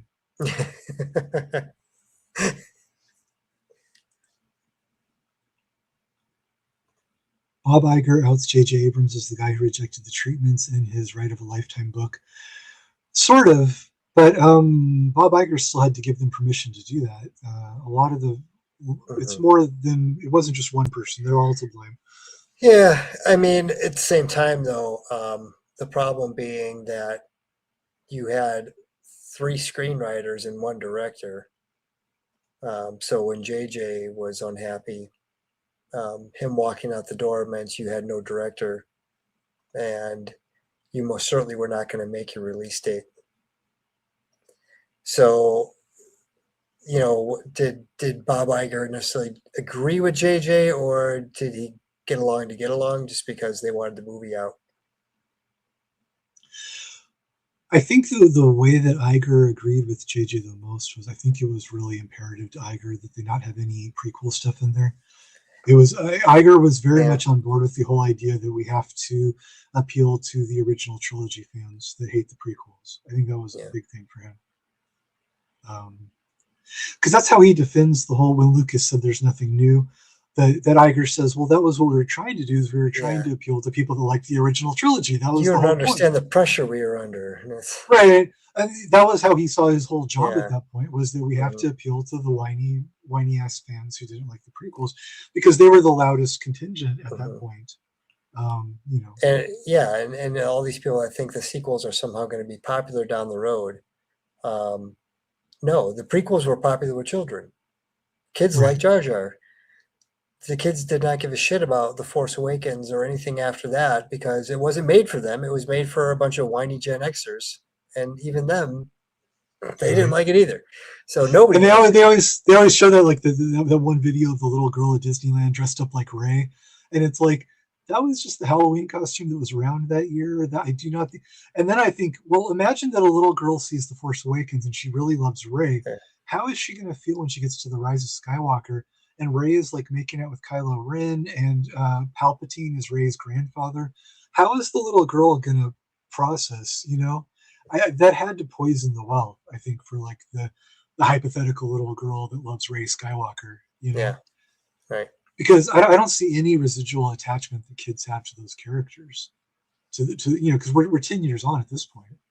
Yeah. Oh, I see my friend Melissa in the chat here, so just wanted to. Oh, should I? Is there one I should click on? Oh, I saw she just said you can't fix the room, or no one should fix the room. So yes, we agree on that. No, but is her screen name Melissa? Yeah.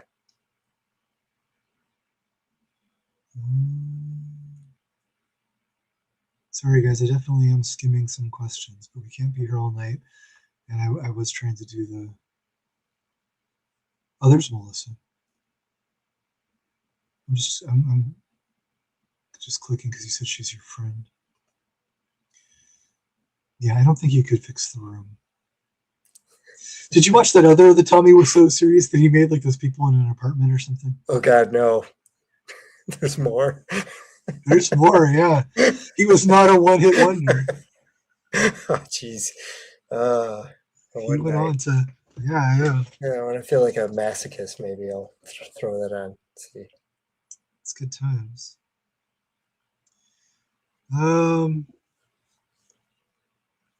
You know, I'll do a collaboration with Anomaly sometime soon. Maybe after my next video we've talked about. I mean, my next Star Wars video we've talked about doing it. Wasn't that the 8-hour podcast you were part of? Well, that wasn't his podcast. He invited me on there to back him up on his podcast, and it was the worst night of my life. But it was not his fault. It was those whatever that robot head or whatever the guy is.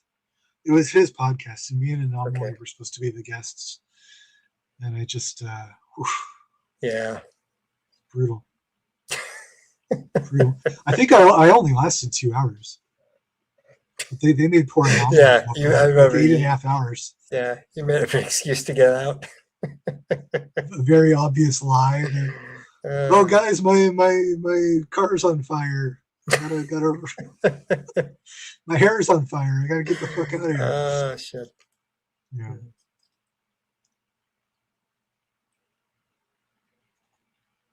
Yeah, what EFAP? I think that was it. What is EFAP? I don't. Every frame picture. Oh yeah. I think that was the one. That was fucking brutal. Nice 7X avatar for what's young John Doe. Yeah, I know young John Doe. He's always here comments on these. So hi, young John Doe. Yeah, I think that the EFAP was it. I don't know. I don't listen to that stuff. I heard it because I was on it. So. Yeah, I can't stand. I mean, like I said, thank God that you got your channel out there putting out your videos. There's only like 2 other people that have anything decent to say about Star Wars that are on YouTube. I know. Well, I sound like such a fucking snob because I'm like, well, I don't listen to any of these videos, but it's like most of them are really, really bad. God, yeah. You know. Thank you for another super chat. Speed Racer. I miss Speed Racer and IMAX, but I do love Speed Racer. The Wachowski Speed Racer, I think, is amazing. Yeah. That's such an awesome, incredible movie. Okay, guys. I know I skipped over some of your questions, but I did finally scroll all the way down to the bottom. So and we're coming right up on a nice round 3 hours. So I think we should probably wrap it up. I'll give you guys like 2 more minutes to get in something if you have something that's just nagging at your soul that you want to ask. Do you want to ask James anything? I think I've told you guys how to find him, didn't I? If you go on Instagram, it's Star Wars Sequel Reboot. I think that's your main social media, right? Yeah, I did start a Patreon page just because this, if I want to go any further with this, it's going to start getting expensive. Okay. Because the next step I'd have to just start doing set design. So I need to hire Blender artists and stuff and start blocking things out. I've got storyboards and scripts and some concept art and need some more concept art, but and always looking for artists to help out in that regard. But so you don't need artists anymore. You just tell AI, make it look like the courtroom in Batman versus Superman. I mean, there's some things you can do in AI, but there's some things you definitely can't. Like, if you want to design like starships and you want to do sets and you want to do big things, some of the costume design, stuff like that, you could probably get away with background characters and then little things. But big stuff is still very much has to be all done by a human. Pesky humans. Yeah. Okay, I've got a couple of people trying to get last minute questions in. Do you think we'll ever learn the full story from George behind the Journal of the Whills and the Ancient Order of the Whills? I do know that Paul Duncan told me this when I interviewed Paul Duncan, not the answer to Lucas' secret. Paul Duncan did that those really amazing interviews with Lucas, where Lucas talked about his sequel trilogy, and also about his concept for the Whills. And Paul Duncan, and that was what 2017 or 18 or something, 19. I think the second book came out, like 2020, 2021, somewhere around there. 2020. It was around the time I started my channel. Yeah. But Paul Duncan said that. So Lucas was very, very open with Paul Duncan. He told Duncan lots of secrets, but Duncan told me that Lucas does have his little notebook with his secrets of the Force and his secret outlines. And he asked Lucas, "Can I see the secret notebook?" And Lucas said no. So there is still, Lucas has some notebook that that he's never shown anybody and nobody's allowed to see. And those are like his secret Force notes. So I don't know. Maybe when he dies, he'll leave directions about what happens to the secret notes, or some of it was always intentional. I mean, I'll be interested to see, because obviously they're going to bring up Mortis and Ahsoka season 2. And Filoni pointed out in the DVD commentary for the season 3 Clone Wars that they weren't going to deep dive explanation into that, because the whole idea of it kind of ruins the whole thing of it to give the answers. Right. And it's supposed to be a mystery. Right. And so I don't think there's much that they should go into with that, because you're ruining the whole point of it if you're explaining everything. Right. I think that I do think he wants it to be a mystery to an extent, but the fact that it's supposed to be a mystery, real mysteries have an answer, unlike a J.J. Abrams mystery box, which has no answer. And so I always feel like Lucas does, when he wants something to be a mystery, he does still have his own personal answer. It's just I don't know if he's ever going to tell anybody. So that always kind of, I don't know if it'll die with him, or if maybe he talked once about leaving instructions for what happens for when he dies, what happens to the movies. So I kind of wonder if maybe there's like you know, 5 years after I'm dead, you can publish the yellow legal pad with all the Force secrets. But you might be right that he wants that burned when he dies. Maybe I don't know. Well, we didn't even talk about the original re-release. What do you mean?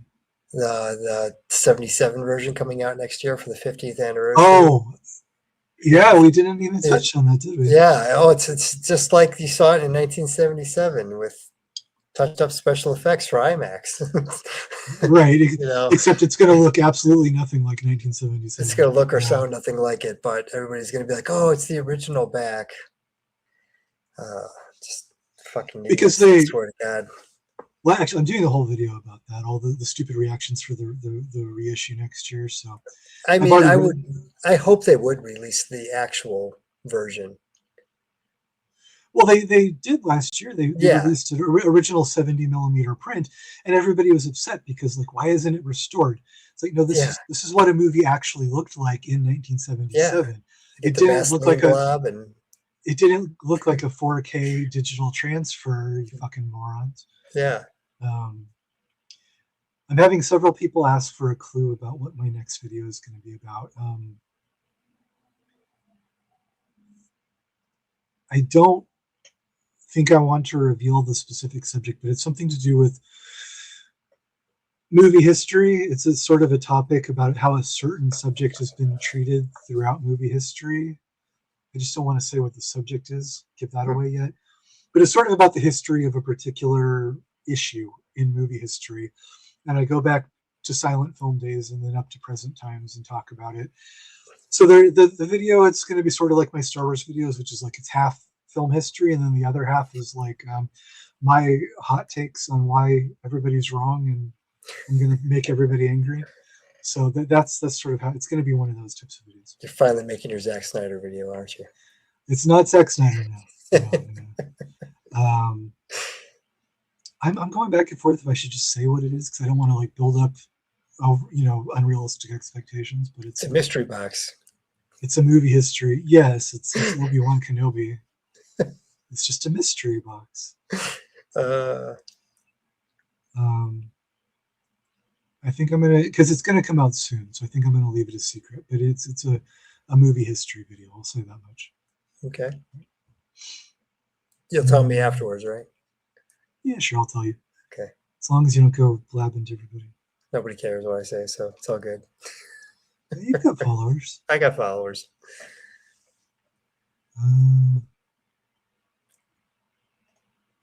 George will give the secret journal to Dave Filoni, who will never use it and instead just send for his hook. I think, I don't know, but I imagine George is kind of tired of Dave Filoni at this point.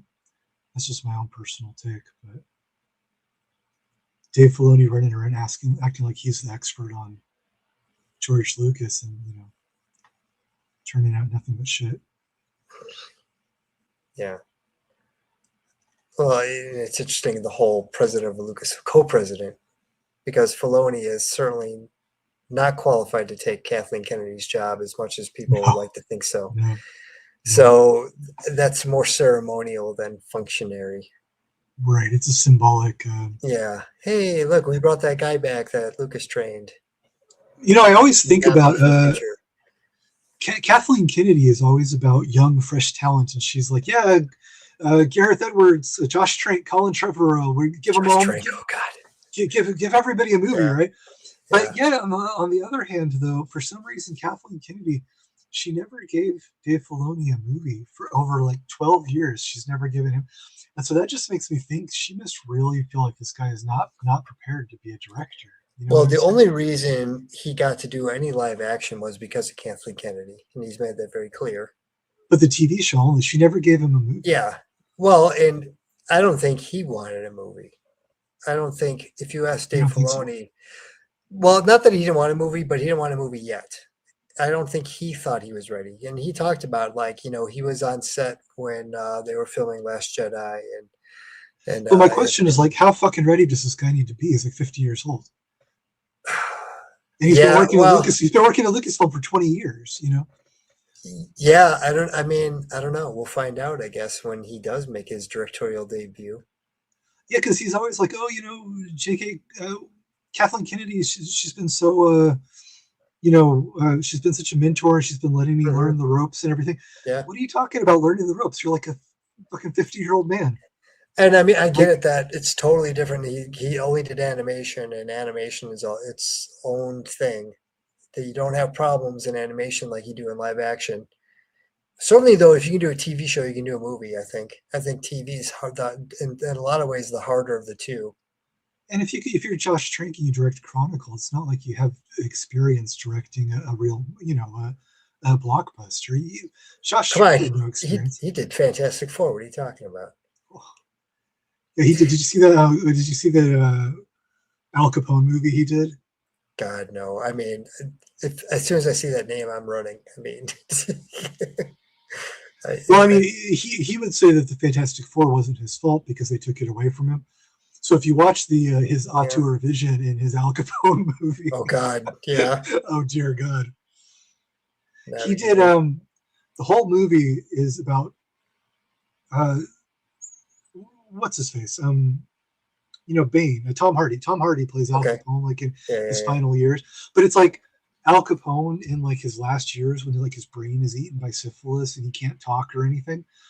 So the whole movie is like Tom Hardy just like sitting in a chair, like having diarrhea. And I'm serious, like for 2 hours.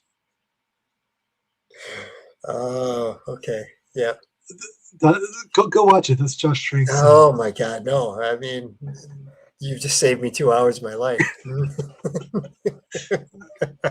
I didn't say don't Jeez. watch it. I said go check it out. Be a great. Everybody go check out the. You want my hot take? No, it's one of the worst things you'll ever see. It's really really. But it's kind of fascinating, like in an Ed Wood kind of way, you know. If it was done ironically, maybe, yeah. Well, no, like it fascinating, like that he really Yeah. thought this was a real movie. It was good. Then like Josh Trank was sitting there going, yeah. Pure cinema. Yeah. I hope Josh Trank never watches my YouTube channel. Have an enemy for life. He's got a lot of free time, I hear, so he might. Is this true? Criterion is releasing THX in September. Is that confirmed? That would be awesome if they were. I hope so. Mm-hmm. I had not heard that was confirmed. This is my friend Zoetrope Guardian, and he's been saying for years he wants them. So I don't know if this is his that he wants them to release THX. So I don't know if that's confirmed or if this is just him daydreaming here.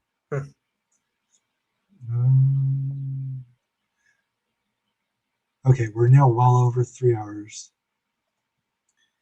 Actually, if you want a reminder why I was blocked, it's because I disagree with the take that Miller and Moore.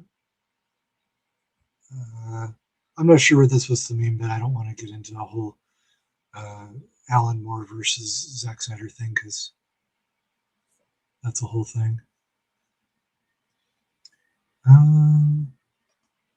Filoni is the dark mirror of Abrams. He's halfway decent and imitating the feel of a Lucas style film, but he's clearly not a.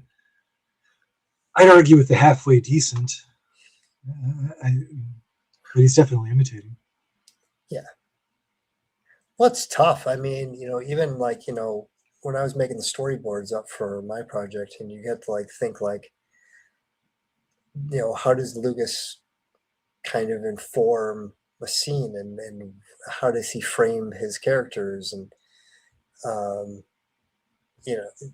to try to put yourself into somebody else's head and do what they do. I get where he was talking about how he was always on set for Empire and Jedi and how it was harder to not direct in a lot of ways because if I mean you can't really, how do you imitate somebody else's style? It's you're just well, that's what AI does. AI is but it's pointless because it's not your own style. It's imitating somebody else's style. It doesn't mean anything because they had a reason why they did it that way. Yeah. You don't have the reason to do it. You just have your reason is just that you're copying what they did. Yeah. Their reason is their own personal life experience, their own personality. Mm-hmm. He's saying that THX is not confirmed on Criterion. He's just fucking with everybody's emotions. Mm-hmm. But I think he's pretty convinced it is going to happen.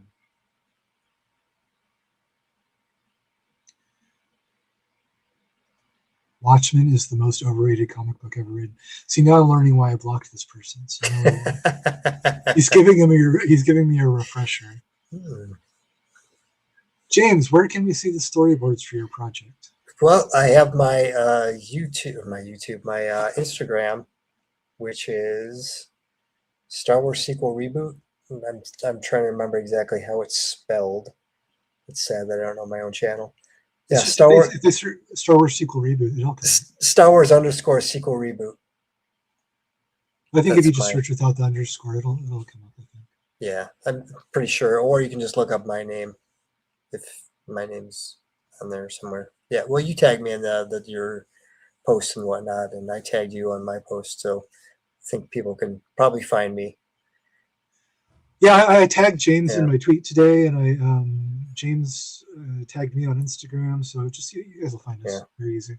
Yeah, and again, thank you for having me on last time, because I did get a lot of followers and a lot of feedback on my project after being on here. So appreciate that. Good feedback, constructive feedback. Constructive feedback, yeah.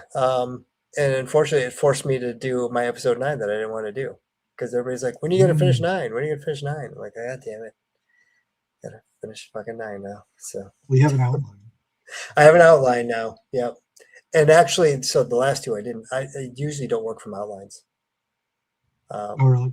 Partially because I'm lazy, but also I just kind of like to have a basic idea and just kind of write and see where things go. I think it's a more interesting way of doing it, but it's definitely not a efficient way of doing it, which is why I have 8 drafts for episode 8. Well, that's part of the reason. Well, I'm the opposite, but the opposite way isn't efficient either, because the way I work in outlines, but I'll do like a little bit here. I don't write in order. I write a little bit here, a little bit there, and then I end up with like 50 pages of stuff, and I have to figure out how to like put it all together. That's what a lot of my a lot of my YouTube videos are. I'll have like a folder where I have like 10,000 stray thoughts about The Last Jedi, and then I have to try to organize all of that into like a coherent video, and that's really hard to do. So.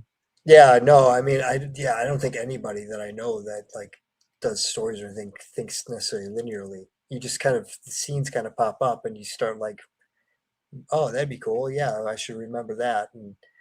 But then you have to remember that you have to structure that into an actual cohesive story. That's really hard. But yeah, for 9 was the first one that, I mean, I kind of know where it's already going, so I didn't feel like I had to like kind of discover the story. Right. And also, I don't want to spend as much time on it, and it kind of has to be a certain thing. So I felt like I needed to figure it out before I put pen to paper and start writing this thing out. Okay. Well, yeah, go find his Instagram, guys. There's lots of bits and pieces on there.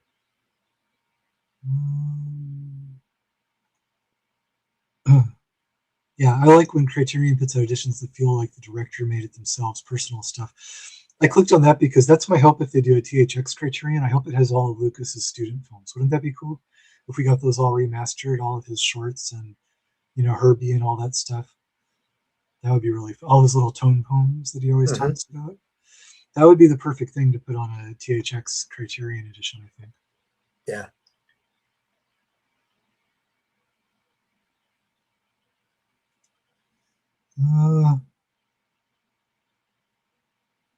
Okay, guys. I've been saying for half an hour that I was going to wrap this up, and we're well past 3 hours.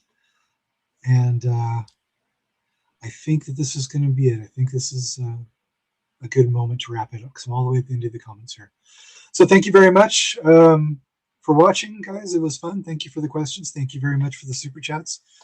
Thank you, James, for doing this. If you guys want to find out more about what he's doing with the Lucas treatments and everything, you know how to find our social medias. Mine's on my YouTube channel, tells you my social media, and I tag James as well, so you can find his social media if you have my social media, but not his. So yeah, this was fun. Thank you, everybody, for watching. Thanks again for the super chats, and we'll do this again. My next video is coming out very soon. Check back. So hopefully within a few weeks. All right. So have a good night, everybody. Thanks.